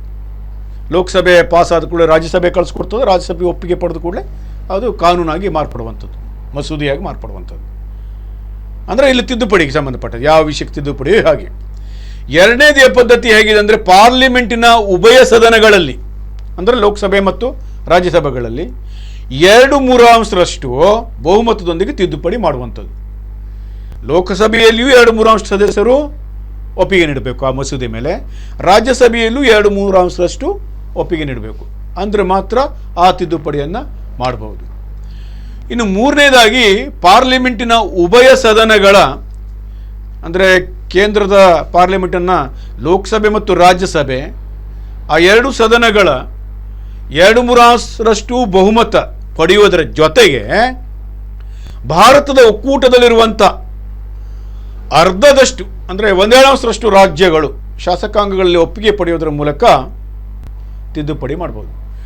ಅಂದರೆ ಕೇಂದ್ರದ ಸಂಸತ್ತಿನಲ್ಲಿ ಉಭಯ ಸದನಗಳಲ್ಲಿಯೂ ಪಾಸ್ ಆಗಬೇಕು 2/3, ಜೊತೆಗೆ 60% ಅರ್ಧದಷ್ಟು ಅಂದರೆ 50% ರಾಜ್ಯಗಳು ಸಹ ತಮ್ಮ ಶಾಸಕಾಂಗದಲ್ಲಿ ತಮ್ಮ ರಾಜ್ಯಗಳ ಶಾಸಕಾಂಗದಲ್ಲಿ ಇಟ್ಟು ಬಹುಮತ ಪಡೆದು ಕಳಿಸುವಂಥದ್ದು. ಈ ರೀತಿಯಾಗಿ ಅದನ್ನು ಆ ಒಂದು 3 ರೀತಿಯಲ್ಲಿ ತಿದ್ದುಪಡಿಗಳನ್ನು ಮಾಡ್ಬೋದು. ನೋಡಿ, ನಾನು ಈ ಚಿತ್ರದಲ್ಲಿ ಭಾರತ ಲೋಕಸಭೆಯ ಒಂದು ಚಿತ್ರವನ್ನು ನಿಮಗೆ ತೋರಿಸ್ತಾ ಇದ್ದೇನೆ. ಅದೇ ರೀತಿಯಾಗಿ ಇಲ್ಲಿಯೂ ಇದೆ ಲೋಕಸಭೆ ಮತ್ತು ರಾಜ್ಯಸಭೆಗಳು ಹೇಗೆ ನಡೀತವೆ ನಮ್ಮ ದೇಶದ್ದು ಅಂತೇಳಿ. ಇವೆಲ್ಲ ನೀವು ಟಿ ವಿಯಲ್ಲಿ ನೋಡ್ತಾ ಇರ್ತೀರಿ. ಕಾಲಕಾಲಕ್ಕಲ್ಲಿ ಸೆಷನ್ ನಡೆಯುವಾಗ ಈ ಎಲ್ಲ ಫೋಟೋಗಳನ್ನು ಲೈವ್ ಆಗಿ ತೋರಿಸ್ತಾ ಇರ್ತಾರೆ. ಸಂಸತ್ನ ಉಭಯ ಸದನಗಳಲ್ಲಿ ಯಾವ ರೀತಿ ಚರ್ಚೆ ಮಾಡ್ತಾರೆ, ನಮ್ಮ ಪ್ರತಿನಿಧಿಗಳೆಲ್ಲ ಹೋಗಿ ನಮ್ಮ ಜನರ ಕಷ್ಟ ಕಾರ್ಪಣ್ಯಗಳಲ್ಲಿ ಹೇಗೆ ಬಗೆಹರಿಸ್ತಾರೆ ಹೇಳೋದ್ರ ಬಗ್ಗೆ. ಪ್ರತಿಯೊಬ್ಬ ಸದಸ್ಯನು ತನ್ನ ಕ್ಷೇತ್ರದ ಕುಂದುಕೊರತೆಗಳ ಬಗ್ಗೆ ಅಲ್ಲಿ ಬೇಡಿಕೆ ಇಡಬೇಕಾಗ್ತದೆ. ಸಮಸ್ಯೆಗಳಿದ್ದರೆ ಆತ ಅಲ್ಲಿ ಬೇಡಿಕೆ ಇಟ್ಟು ಚರ್ಚೆಗೆ ಕೊಡ್ತಾರೆ. ಅಲ್ಲಿ ತನ್ನ ಕ್ಷೇತ್ರಕ್ಕೆ ಯಾವ ರೀತಿ ಮೂಲ ಅವಶ್ಯಕತೆಗಳು ಬೇಕು ಅವನ್ನೆಲ್ಲ ಪೂರೈಸಿಕೊಳ್ಳಿಕ್ಕೆ ಈ ಒಂದು ವ್ಯವಸ್ಥೆ ಇದೆ ಪಾರ್ಲಿಮೆಂಟ್ನಲ್ಲಿ. ಸೊ ಅಲ್ಲೆಲ್ಲ ಚರ್ಚೆ ನಡೀತಾ ಇದೆ. ಅದೇ ರೀತಿಯಾಗಿ ತಿದ್ದುಪಡಿ ವಿಧಾನಗಳಲ್ಲಿಯೂ ಈ ರೀತಿಯಾಗಿ ಏನು ಬಹುಮತ ಅಂತಂದರೆ ನಿಂತುಕೊಂಡು ಒಪ್ಪಿಗೆ ಕೊಡು, ಯಾವುದೇ ಒಂದು ಮಸೂದೆ ಮಂಡಿಸಿದ ಕೂಡಲೇ ಅಲ್ಲಿ ವೋಟಿಂಗಿಗೆ ಹಾಕಲಾಗ್ತದೆ. ಆವಾಗ ಅಲ್ಲಿ ಸದಸ್ಯರಲ್ಲಿ ನಿಂತು ಅದಕ್ಕೆ ಒಪ್ಪಿಗೆ ಸೂಚಿಸುವಂಥದ್ದನ್ನು ಈ ಚಿತ್ರದಲ್ಲಿ ನಾನು ತೋರಿಸ್ತಾ ಇದ್ದೇನೆ. ಇವೆರಡು ಚಿತ್ರದಲ್ಲಿಯೂ ಇದೆ ನೋಡಿ. ಇವೆರಡು ಚಿತ್ರದಲ್ಲಿಯೂ ಇಲ್ಲಿದೆ. ಮೊದಲೇ ಇದು ರಾಜ್ಯಸಭಾ ಅಧ್ಯಕ್ಷರಾದಂತಹ ದೇಶದ ಉಪರಾಷ್ಟ್ರಪತಿಗಳಾದಂಥ ವೆಂಕಯ್ಯ ನಾಯ್ಡು ಅವರು ಇಲ್ಲಿ ನಿಂತ್ಕೊಂಡಿದ್ದಾರೆ ನೋಡ್ರಿ. ಸೊ ಅಲ್ಲಿ ತೋರಿಸ್ತಾ ಇದ್ದಾರೆ.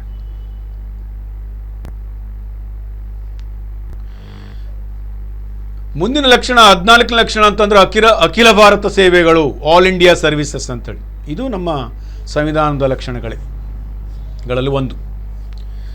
ಭಾರತೀಯ ಸಂವಿಧಾನವು ಏಕಾತ್ಮಕತೆಯ ಲಕ್ಷಣಗಳನ್ನು ಸೂಚಿಸುವ ಅಂಶಗಳನ್ನು ಇದೊಂದಾಗಿದೆ. ಇದರ ಅನ್ವಯ ಅಖಿಲ ಭಾರತ ಸೇವೆಗಳಾದ IAS, IPS, IFS ಸೇವೆಗಳಿಗೆ ನೇಮಕಾತಿ ಮಾಡುವ ಅಧಿಕಾರ ಕೇಂದ್ರದ ಪಾರ್ಲಿಮೆಂಟಿಗೆ ಮಾತ್ರ ಇದೆ. ರಾಜ್ಯದ ಸರ್ಕಾರಗಳಿಗೆ ಈ ಒಂದು ಸೇವೆಗೆ ಸಂಬಂಧಿಸಿದಂತೆ ಯಾವುದೇ ರೀತಿಯಾದಂಥ ನಿಯಂತ್ರಣ ಮತ್ತು ಅಧಿಕಾರ ಇಲ್ಲ. IAS Indian administrative service, IPS Indian police service, IFS Indian forest service ಅಂತೇಳಿ ಅಖಿಲ ಭಾರತ ಸೇವೆಗಳು ಅಂತೇಳಿ ಕೇಂದ್ರ ಸಂಸತ್ತು. ನಿಜವಾಗಿದು ಈ ಹೊಸ ಪ್ರತಿ ವರ್ಷ ಎಷ್ಟು ಹುದ್ದೆಗಳು ಬೇಕು ಹೇಳೋದನ್ನು ರಾಜ್ಯಸಭೆಗಳಲ್ಲಿ ಸೃಷ್ಟಿ ಮಾಡಲಾಗ್ತದೆ. ಆ ಅಧಿಕಾರ ರಾಜ್ಯಸಭೆಗಿದೆ. ಒಟ್ಟಾರೆಯಾಗಿ ಇದನ್ನು ನೇಮಕ ಮಾಡುವುದು ಕೇಂದ್ರ ಸಂಸತ್ತಿಗೆ ಸಂಬಂಧಪಟ್ಟಂಥದ್ದು. ಕೇಂದ್ರ ಲೋಕಸೇವಾ ಆಯೋಗ IAS IPS ಮತ್ತು IFS ಹುದ್ದೆಗಳನ್ನು ನೇಮಕ ಮಾಡ್ತವೆ. ಅವರು ನೇಮಕ ಮಾಡಿದಂತಹ ಹುದ್ದೆಗಳನ್ನು ಇಡೀ ದೇಶಕ್ಕೆ ನೀಡಲಾಗ್ತದೆ. ಪ್ರತಿಯೊಂದು ರಾಜ್ಯಗಳಿಗೂ ಹೋಗ್ತಾರೆ. ರಾಜ್ಯ ಸರ್ಕಾರಗಳಲ್ಲಿಯೂ ಅವರು ನೌಕರಿ ಮಾಡ್ತಾರೆ. ಅದೇ ರೀತಿ ಕೇಂದ್ರ ಸರ್ಕಾರದ ಇಲಾಖೆಗಳು ಕೆಲಸ ಮಾಡ್ತಾರೆ. ಅವರು ಇಡೀ ದೇಶಕ್ಕೆ ಒಂದೇ ರೀತಿಯಾದಂತಹ ನೇಮಕಾತಿ ವಿಧಾನ ಮತ್ತು ಇವರೆಲ್ಲ ಕಡೆಗೂ ಹೋಗಿ ಅಧಿಕಾರ. ಹಾಗಂತೇಳಿ ಈ ಉದಾಹರಣೆ ಕರ್ನಾಟಕ ರಾಜ್ಯಕ್ಕೆ ನೇಮಕಾತಿಯಾದಂಥ IAS ಅಧಿಕಾರಿ ಮತ್ತೊಂದು ರಾಜ್ಯಕ್ಕೆ ವರ್ಗಾವಣೆ ಮಾಡುವಂತೆಲ್ಲ ನೇಮಕಾತಿ ಮಾಡುವಲ್ಲಿ ಕೆಲವು ಪ್ರೊಸೀಜರ್ಗಳೆಲ್ಲ ಇರ್ತವೆ. ಅವರವರ ಮೆರಿಟ್ ಆಧಾರದ ಮೇಲೆ ಅವ್ರಿಗೆ ಯಾವ ರಾಜ್ಯದಲ್ಲಿ ನೇಮಕಾತಿ ಬೇಕು ಅಂತ ಅವರು ಅಲ್ಲಿಗೆ ಪಡ್ಕೊಳ್ಬೇಕಾಗ್ತದೆ. ಅಲ್ಲಿ ಅವರು ಕೆಲಸವನ್ನು ಮಾಡಬೇಕಾಗ್ತದೆ. ಒಮ್ಮೊಮ್ಮೆ ಕೇಂದ್ರ ಸರ್ಕಾರ ಅವರನ್ನು ಅಲ್ಲಿ ಅರವಲು ಪಡ್ಕೊಳ್ತದೆ, ವಾಪಸ್ ಕರೆಸ್ಕೊಳ್ತದೆ. ಕೇಂದ್ರ ಸರ್ಕಾರದಿಂದಲೇ ಇರ್ತಾರೆ ಅವರು. ಸೊ ಈ ರೀತಿಯಾದಂಥ ಒಂದು ಅಖಿಲ ಭಾರತ ಸೇವೆಗಳು ಅಂದರೆ ಇದು ಇಡೀ ದೇಶಕ್ಕೆ ಸೀಮಿತವಾದಂಥ. ಸೊ ಅದಕ್ಕೆ ಸಂವಿಧಾನದಲ್ಲಿ ಇದನ್ನು ಏಕಾತ್ಮ ಕಥೆಯ ಲಕ್ಷಣ ಅಂತ ಹೇಳ್ತೇವೆ, ಯೂನಿಟರಿ ಅಂತೇಳಿ. ಸೊ ಆ ಒಂದು ಲಕ್ಷಣ ಇಲ್ಲಿದೆ. ಅಂದರೆ ಕೇಂದ್ರ ಸರ್ಕಾರಕ್ಕೆ ಹೆಚ್ಚಿನ ಪವರ್ ಇಲ್ಲಿ, ಇವರ ನೇಮಕಾತಿ ಅಲ್ಲವು. ರಾಜ್ಯ ಸರ್ಕಾರ ನೇಮಕಾತಿ ಪವರ್ ಇಲ್ಲ. ರಾಜ್ಯ ಸರ್ಕಾರ ತನ್ನ ಸರ್ಕಾರ ಅಧೀನದಲ್ಲಿ ಬರುವಂಥ ಅಧಿಕಾರಿಗಳನ್ನು ನೇಮಕ ಮಾಡ್ತದೆ, ನಾಗರಿಕ ಸೇವಾ ವರ್ಗದವರನ್ನು ನೇಮಕ ಮಾಡ್ತದೆ. ಅದು ಬೇರೆ, ಅದು ಪ್ರತಿಯೊಂದು ರಾಜ್ಯದಲ್ಲಿ ಒಂದೊಂದು ಲೋಕಸೇವಾ ಆಯೋಗ ಇರ್ತದೆ, ಅದು ಬೇರೆ ಮಾತು. ಆದರೆ ಆಲ್ ಇಂಡಿಯಾ ಸರ್ವಿಸಸ್ ಮಾತ್ರ ಕೇಂದ್ರ ಸರ್ಕಾರದಿಂದಲೇ ಬರ್ತಾರೆ. ಆಮೇಲೆ 15ನೇ ಲಕ್ಷಣ ಮಕ್ಕಳೇ, ಇದು ಕೊನೆಯ ಲಕ್ಷಣವೂ ಆಗಿರ್ತದೆ, ಅಧಿಕಾರ ವಿಭಜನೆ, ಡಿವಿಷನ್ ಆಫ್ ಪವರ್ಸ್ ಅಂತ. ನಮ್ಮ ಸಂವಿಧಾನದಲ್ಲಿ ಶಾಸನೀಯ ಅಧಿಕಾರಗಳು ಕೇಂದ್ರ ಮತ್ತು ರಾಜ್ಯಗಳ ನಡುವೆ 3 ಪಟ್ಟಿಗಳ ಮೂಲಕ ಸಂವಿಧಾನಾತ್ಮಕವಾಗಿ ಹಂಚಿಕೆ ಮಾಡಲಾಗಿದೆ. ಅದನ್ನೇ ಒಂದನೇದು ಕೇಂದ್ರ ಪಟ್ಟಿ, 2 ರಾಜ್ಯ ಪಟ್ಟಿ, 3 ಸಮವರ್ತಿ ಪಟ್ಟಿ ಅಂತೇಳಿ. ಸೊ ಕೇಂದ್ರ ಪಟ್ಟಿಯಲ್ಲಿ 99 ವಿಷಯಗಳನ್ನು ಹೊಂದಿರುವಂಥದ್ದು ಅಂತೇಳಿ. ಉದಾಹರಣೆಗೆ ವಿದೇಶಾಂಗ ವ್ಯವಹಾರ, ರಕ್ಷಣೆ, ನೋಟು ಮುದ್ರಣ, ಆದಾಯ ತೆರಿಗೆ ಮುಂತಾದ ಇಲಾಖೆಗಳು, ಈ ಎಲ್ಲ ವಿಷಯಗಳಿಗೆ ಕೇಂದ್ರ ಸಂಸತ್ತು ಮಾತ್ರ ಶಾಸನವನ್ನು ರೂಪಿಸ್ತದೆ ಇಲ್ಲಿ. ಅಂದರೆ ಈ 99 ವಿಷಯಗಳಂದರೆ ಕೇಂದ್ರ ಸರ್ಕಾರದ ಅಧೀನದಲ್ಲಿ ಬರುವ 99 ಇಲಾಖೆಗಳು, ಅದಕ್ಕೆ ಸಂಬಂಧಪಟ್ಟಂಥದ್ದನ್ನು ಕೇಂದ್ರ ಸರ್ಕಾರದ ಅಧೀನದಲ್ಲಿ ಮಾಡ್ತಾರೆ ಇವರು. ಇಲ್ಲಿ ಯಾವುದೇ ರಾಜ್ಯ ಸರ್ಕಾರ ಈ ಇಲಾಖೆಗಳ ಮುಂದೆ ಮೂಗು ತೂರಿಸುವಂತಿಲ್ಲ, ಹಸ್ತಕ್ಷೇಪ ಮಾಡುವಂತಿಲ್ಲ. ಕೇಂದ್ರ ಸರ್ಕಾರ ಅಧೀನದಲ್ಲಿ ಬರ್ತಾರೆ. ಈ ಎಲ್ಲ ಇಲಾಖೆಗಳಿಗೆ ಸಂಬಂಧಪಟ್ಟಂಥ ಸಂಪೂರ್ಣ ಕಾನೂನುಗಳನ್ನು ಸೃಷ್ಟಿಸುವಂಥ ಎಲ್ಲ ಅಧಿಕಾರ, ಆಡಳಿತವನ್ನು ನೋಡಿಕೊಳ್ಳೋ ಅಧಿಕಾರ ಎಲ್ಲವೂ ಇದು ಕೇಂದ್ರ ಸರ್ಕಾರಕ್ಕೆ ಇರ್ತದೆ. ಸೊ ಹಾಗಾಗಿ ಇಲ್ಲಿ ಕೇಂದ್ರ ಸಂಸತ್ತಿಗೆ ಸಂಬಂಧಪಟ್ಟಂಥದ್ದು, ಇಲ್ಲಿ ಏನಾದ್ರು ಮಾರ್ಪಾಡು ಅಥವಾ ತಿದ್ದುಪಡಿ ಅಥವಾ ಹೊಸ ಕಾನೂನು ರಚನೆ ಇವೆಲ್ಲ ಕೇಂದ್ರ ಸಂಸತ್ತಿಗೆ ಸಂಬಂಧಪಟ್ಟಂಥದ್ದು. ಇದನ್ನು ಕೇಂದ್ರ ಪಟ್ಟಿ. 2ನೇದು ರಾಜ್ಯ ಪಟ್ಟಿ ಅಂತೇಳಿ 66 ವಿಷಯಗಳನ್ನು ಹೊಂದಿರುವಂಥದ್ದು. ಉದಾಹರಣೆ ಯಾವುದಪ್ಪ? ಪೊಲೀಸು, ಲೋಕೋಪಯೋಗಿ, ಭೂಕಂದಾಯ, ಆರೋಗ್ಯ ಮುಂತಾದ ವಿಷಯಕ್ಕೆ ಸಂಬಂಧಪಟ್ಟಂಥ. ಅದಕ್ಕೆ ಸಂಬಂಧಪಟ್ಟಂತೆ ರಾಜ್ಯ ಸುಮಾರು 66 ವಿಷಯಗಳಿಗೆ ಸಂಬಂಧಪಟ್ಟಂತೆ ರಾಜ್ಯ ಶಾಸಕಾಂಗಗಳು ಶಾಸನವನ್ನು ರೂಪಿಸ್ತದೆ. ಇಲ್ಲಿ ಕೇಂದ್ರ ಸರ್ಕಾರವು ಸಹ ಹಸ್ತಕ್ಷೇಪ ಮಾಡುವಂತಿಲ್ಲ ಅಂತ ಹೇಳ್ಬೋದಾಗಿದೆ. ಪ್ರತಿಯೊಂದು ರಾಜ್ಯಗಳು ಸ್ವತಂತ್ರ ಸರ್ಕಾರಗಳಾಗಿರ್ತವೆ. ತನಗೆ ನೀಡಿದಂಥ 66 ಇಲಾಖೆಗಳ ಸಂಬಂಧಪಟ್ಟಂತೆ ಎಲ್ಲ ಆಡಳಿತ ಮತ್ತು ಶಾಸನಗಳನ್ನು ಕಾನೂನು ರಚಿಸುವಂಥ ಅಧಿಕಾರ ಎಲ್ಲ ರಾಜ್ಯ ಸರ್ಕಾರಗಳಿಗಿರ್ತದೆ. 3ನೇದು ಸಮವರ್ತಿ ಪಟ್ಟಿ ಅಂತೇಳಿ, ಇಲ್ಲಿ ಸುಮಾರು 52 ವಿಷಯಗಳನ್ನು ಹೊಂದಿದೆ ಅಂತ ಹೇಳ್ಬೋದು. ಉದಾಹರಣೆ ಕಾರ್ಮಿಕ ಕಲ್ಯಾಣ, ಆಮೇಲೆ ಹಲವಾರು ಇಲಾಖೆಗಳೆಲ್ಲ ಇಲ್ಲಿ ಬರ್ತವೆ. ಸೊ ಇದಕ್ಕೆ ಸಂಬಂಧಪಟ್ಟಂತೆ ಕಾರ್ಮಿಕ ಕಲ್ಯಾಣ, ಶಿಕ್ಷಣ, ದಿನಪತ್ರಿಕೆಗಳು ಎಲ್ಲ ವಿಷಯಗಳ ಮೇಲೆ ಬರ್ತದೆ. ಈ ಎಲ್ಲ ಇಲಾಖೆಗೆ ಸಂಬಂಧಪಟ್ಟ ಕೇಂದ್ರ ಮತ್ತು ರಾಜ್ಯ ಎರಡೂ ಸರ್ಕಾರಗಳು ಶಾಸನ ರೂಪಿಸುವಂಥ ಅಧಿಕಾರ ಇದೆ ಅಂತ ಹೇಳ್ಬೋದು. ಈ ಇಲಾಖೆಗಳ ಮೇಲೆ ಎರಡೂ ಸರ್ಕಾರಗಳು ಶಾಸನ ರೂಪಿಸಬಹುದು ಅಂತ ಅಂದ ಮಾತ್ರಕ್ಕೆ ಎರಡೂ ಸರ್ಕಾರಗಳು ಒಂದು ಇಲಾಖೆಯ ಮೇಲೆ ಏಕಕಾಲದಲ್ಲಿ ಕಾನೂನು ರೂಪಿಸಿದಾಗ, ಒಂದೇ ವಿಷಯಕ್ಕೆ ಸಂಬಂಧಪಟ್ಟಂತೆ ಏಕಕಾಲದ ಕಾನೂನು ರೂಪಿಸಿದಾಗ ಕೇಂದ್ರ ಸರ್ಕಾರದ ಕಾನೂನು ಇರ್ತದೆ, ರಾಜ್ಯ ಸರ್ಕಾರಗಳ ಕಾನೂನುಗಳು ಊರ್ಜಿತಗೊಳ್ಳುತ್ತವೆ ಅಂತ ಹೇಳ್ಬೋದಾಗಿದೆ. ಅಂದರೆ ಕೇಂದ್ರ ಸರ್ಕಾರ ಏನು ಮಾಡ್ತೋ ಅದಕ್ಕೆ ಹೆಚ್ಚಿನ ಅಧಿಕಾರ ಅಂತೇಳಿ. ಹಾಗೆ ಇಲ್ಲಿ ಸಮವರ್ತಿ ಪಟ್ಟಿ, ಅದಕ್ಕೆ ನಾವು ಕಾಂಕುರೆಂಟ್ ಲಿಸ್ಟ್ ಅಂತ ಹೇಳ್ತೇವೆ. So central union list, state list, concurrent list ಅಂತೇಳಿ. ಈ ಯೂನಿಯನ್ ಲಿಸ್ಟ್ನಲ್ಲಿ ಬರುವಂಥದ್ದು defence, banking, currency, foreign affairs, communication, ಇವೆಲ್ಲ ಇಲಾಖೆಗಳು, ಅಂದರೆ ಸೆಂಟ್ರಲ್ ಗೌರ್ಮೆಂಟ್ಗೆ ಸಂಬಂಧಪಟ್ಟಂಥದ್ದು. ಸ್ಟೇಟ್ ಗೌರ್ಮೆಂಟ್ಗೆ ಸಂಬಂಧಪಟ್ಟದ್ದು ಅದೇ ಪೊಲೀಸ್, ಟ್ರೇಡ್ ಅಂದರೆ ವ್ಯಾಪಾರ, ಅಗ್ರಿಕಲ್ಚರ್, ಕೃಷಿ, ನೀರಾವರಿ ಮುಂತಾದ ಇಲಾಖೆಗಳು. ಈ ಕಂಕುರೆಂಟ್ನಲ್ಲಿ ಎಜುಕೇಷನ್, ಫಾರೆಸ್ಟ್, ಟ್ರೇಡ್ ಅಂದರೆ ವ್ಯಾಪಾರ, ಮ್ಯಾರೇಜ್, ಮದುವೆ ಇವೆಲ್ಲ ಬರ್ತದೆ. ಸೊ ಇಲ್ಲಿ ಏನಂತಂದರೆ ಯಾಕೆ ಹೀಗೆ ಮಾಡಿದ್ದಾರೆ ಅಂತಂದರೆ, ಸಂವಿಧಾನ ರಚನೆ ಮಾಡುವಾಗ ಏಕಕಾಲದಲ್ಲಿ ಒಬ್ಬ ವ್ಯಕ್ತಿಯ ಮೇಲೆ 2 ಸರ್ಕಾರಗಳು ಕೆಲಸ ಮಾಡ್ತವೆ. ಇದನ್ನು ನಾನು ಇಂದು ಹೇಳಿದೆ ನಿಮಗೆ. ಈ 2 ಸರ್ಕಾರಗಳು ಕೆಲಸ ಮಾಡುವಾಗ 2 ಸರ್ಕಾರಗಳ ಮಧ್ಯೆ ಅಧಿಕಾರದಲ್ಲಿ ಘರ್ಷಣೆ ಆಗಬಾರ್ದು ಎಂಬ ಉದ್ದೇಶದಿಂದ ಸಂವಿಧಾನಬದ್ಧವಾಗಿ ಅಧಿಕಾರವನ್ನು ವಿಭಜನೆ ಮಾಡಲಾಗಿದೆ. ಅದನ್ನೇ ನಾವು ಇಲ್ಲಿ ಏನು ಹೇಳ್ತೇವೆ ಅಂತಂದರೆ ಅಧಿಕಾರ ವಿಭಜನೆ ಅಂತೇಳಿ ಸಂವಿಧಾನಬದ್ಧವಾಗಿ. ಈ ವಿಷಯಕ್ಕೆ ಸಂಬಂಧಪಟ್ಟಂತೆ ರಾಜ್ಯ ಸರ್ಕಾರಕ್ಕೆ ಸಂಬಂಧಪಟ್ಟ ವಿಷಯದ ಮೇಲೆ ಕೇಂದ್ರ ಸರ್ಕಾರ ಹಸ್ತಕ್ಷೇಪ ಮಾಡಿದ್ರೆ ನೇರವಾಗಿ ಸಂವಿಧಾನ ರಕ್ಷಕರಾದಂಥ ಸುಪ್ರೀಂ ಕೋರ್ಟ್ ಮೊರೆ ಹೋಗ್ಬೋದು ರಾಜ್ಯ ಸರ್ಕಾರಗಳು, ನಮಗೆ ಕೇಂದ್ರ ಸರ್ಕಾರ ಹಸ್ತಕ್ಷೇಪ ಮಾಡ್ತಾ ಇದೆ ಅಂತೇಳಿ. ಅಥವಾ ಕೇಂದ್ರ ಸರ್ಕಾರದ ಇಲಾಖೆಗಳನ್ನು ರಾಜ್ಯ ಸರ್ಕಾರವು ಹಸ್ತಕ್ಷೇಪ ಮಾಡುವಂತಿಲ್ಲ. ಸೊ ಇಲ್ಲಿ ಹೇಗೆಂದರೆ ಅಧಿಕಾರ ವಿಭಜನೆ, ಘರ್ಷಣೆ ಆಗಬಾರ್ದು, ಅವರವರಿಗೆ ನೀಡಿದಂಥ ಕೆಲಸವನ್ನು ಅವರು ಮಾಡಬೇಕೆಂಬ ಉದ್ದೇಶದಿಂದ ಇಲ್ಲಿ ಅಧಿಕಾರ ವಿಭಜನೆಯನ್ನು ಕೊಡಲಾಗಿದೆ. ಸೊ ಅದನ್ನು ಡಿವಿಷನ್ ಆಫ್ ಪವರ್ಸ್ ಅಂತ ಕರೆಯಲಾಗಿದೆ. ಸೊ ಹೀಗಾಗಿ ಒಟ್ಟಾರೆ ಈ 15 ಲಕ್ಷಣಗಳನ್ನು ನಿಮಗೆ ಏನು ಮಾಡಿದ್ದಾರೆ, ಇಲ್ಲಿ ಭಾರತದ ಸಂವಿಧಾನದ ಪ್ರಧಾನ ಲಕ್ಷಣಗಳಂತ ನೀಡಲಾಗಿದೆ. ಇಲ್ಲಿ ಈ 15 ಲಕ್ಷಣಗಳನ್ನು ಮಕ್ಕಳೇ ಚಾಚು ತಪ್ಪದೆ ಓದ್ಕೊಂಡು ಬಹಳ ತಿಳುವಳಿಕೆ ಪ್ರತಿಯೊಬ್ಬ ವ್ಯಕ್ತಿಗೂ ಈ ದೇಶದ ಪ್ರಜೆಯಾಗದ ಇದ್ದರೆ ಅವನಿಗೆ ಈ 15 ಲಕ್ಷಣಗಳು ಗೊತ್ತಿರಬೇಕು. ನೀವು ಎಷ್ಟೊತ್ತಿಗೂ ನಿಮಗೆ ಈ ಲಕ್ಷಣಗಳನ್ನು ಯಾವಾಗ ನೀವು ಮುಂದೆ ಎಲ್ಲದಕ್ಕೂ ಬೇಕಾಗ್ತದೆ. ಈ ಮುಂದೆ ಈ ದೇಶದ ಪ್ರಜೆಗಳಾಗಿ ಒಂದು ಜವಾಬ್ದಾರಿ ಸ್ಥಾನಕ್ಕೆ ಹೋಗುವಂಥವ್ರು ಇರ್ತೀರ, ನೀವು ಬೇರೆ ಬೇರೆ ಫೀಲ್ಡಲ್ಲಿ ನೀವು ಹೋಗ್ಬೋದು. ಆವಾಗೆಲ್ಲ ನಮ್ಮ ಸಂವಿಧಾನದ ಲಕ್ಷಣ ತಿಳಿದಿರಲೇಬೇಕಾಗ್ತದೆ. ಮುಂದಂತೂ ನಿಮ್ಮ ಭವಿಷ್ಯಕ್ಕೆ ಬೇಕಾದಂಥ ಹುದ್ದೆಗಳಿಗೆ, ನೌಕರಿಗಳಿಗೆ ಹೋಗುವಾಗ ಸ್ಪರ್ಧಾತ್ಮಕ ಪರೀಕ್ಷೆಗಳು ನಡೀತವೆ. ಆ ಎಲ್ಲ ಸ್ಪರ್ಧಾತ್ಮಕ ಪರೀಕ್ಷೆಗಳಿಗೂ ನಮ್ಮ ಸಂವಿಧಾನದ ಮೇಲೆ ಪ್ರಶ್ನೆಗಳನ್ನು ಕೇಳ್ತಾರೆ. ಅವಾಗ ಇವನ್ನೆಲ್ಲ ನೀವು ಈ 15 ಲಕ್ಷಣಗಳನ್ನು ಯಾವಾಗಲೂ ತಿಳ್ಕೊಂಡಿರಬೇಕು. ಭಾಳ ಮುಖ್ಯವಾದಂಥದ್ದು. ಈ ಒಂದು ಚಾಪ್ಟರ್ನಲ್ಲಿ ಈ 15 ಲಕ್ಷಣದ ಮೇಲೆ ನಿಮಗೆ ಪ್ರಶ್ನೆಗಳನ್ನು ಕೇಳ್ತಾರೆ. 5 ಮಾರ್ಕ್ಸಿನ ಪ್ರಶ್ನೆ ಬಿಡ್ಬೋದು, 10 ಮಾರ್ಕ್ಸಿನ ಪ್ರಶ್ನೆ ನಿಮ್ಮ ಬ್ಲೂ ಪ್ರಿಂಟ್ ಪ್ರಕಾರ ಇಲ್ಲ, 5 ಮಾರ್ಕ್ಸಿನ ಪ್ರಶ್ನೆ ಕೇಳ್ಬೋದು.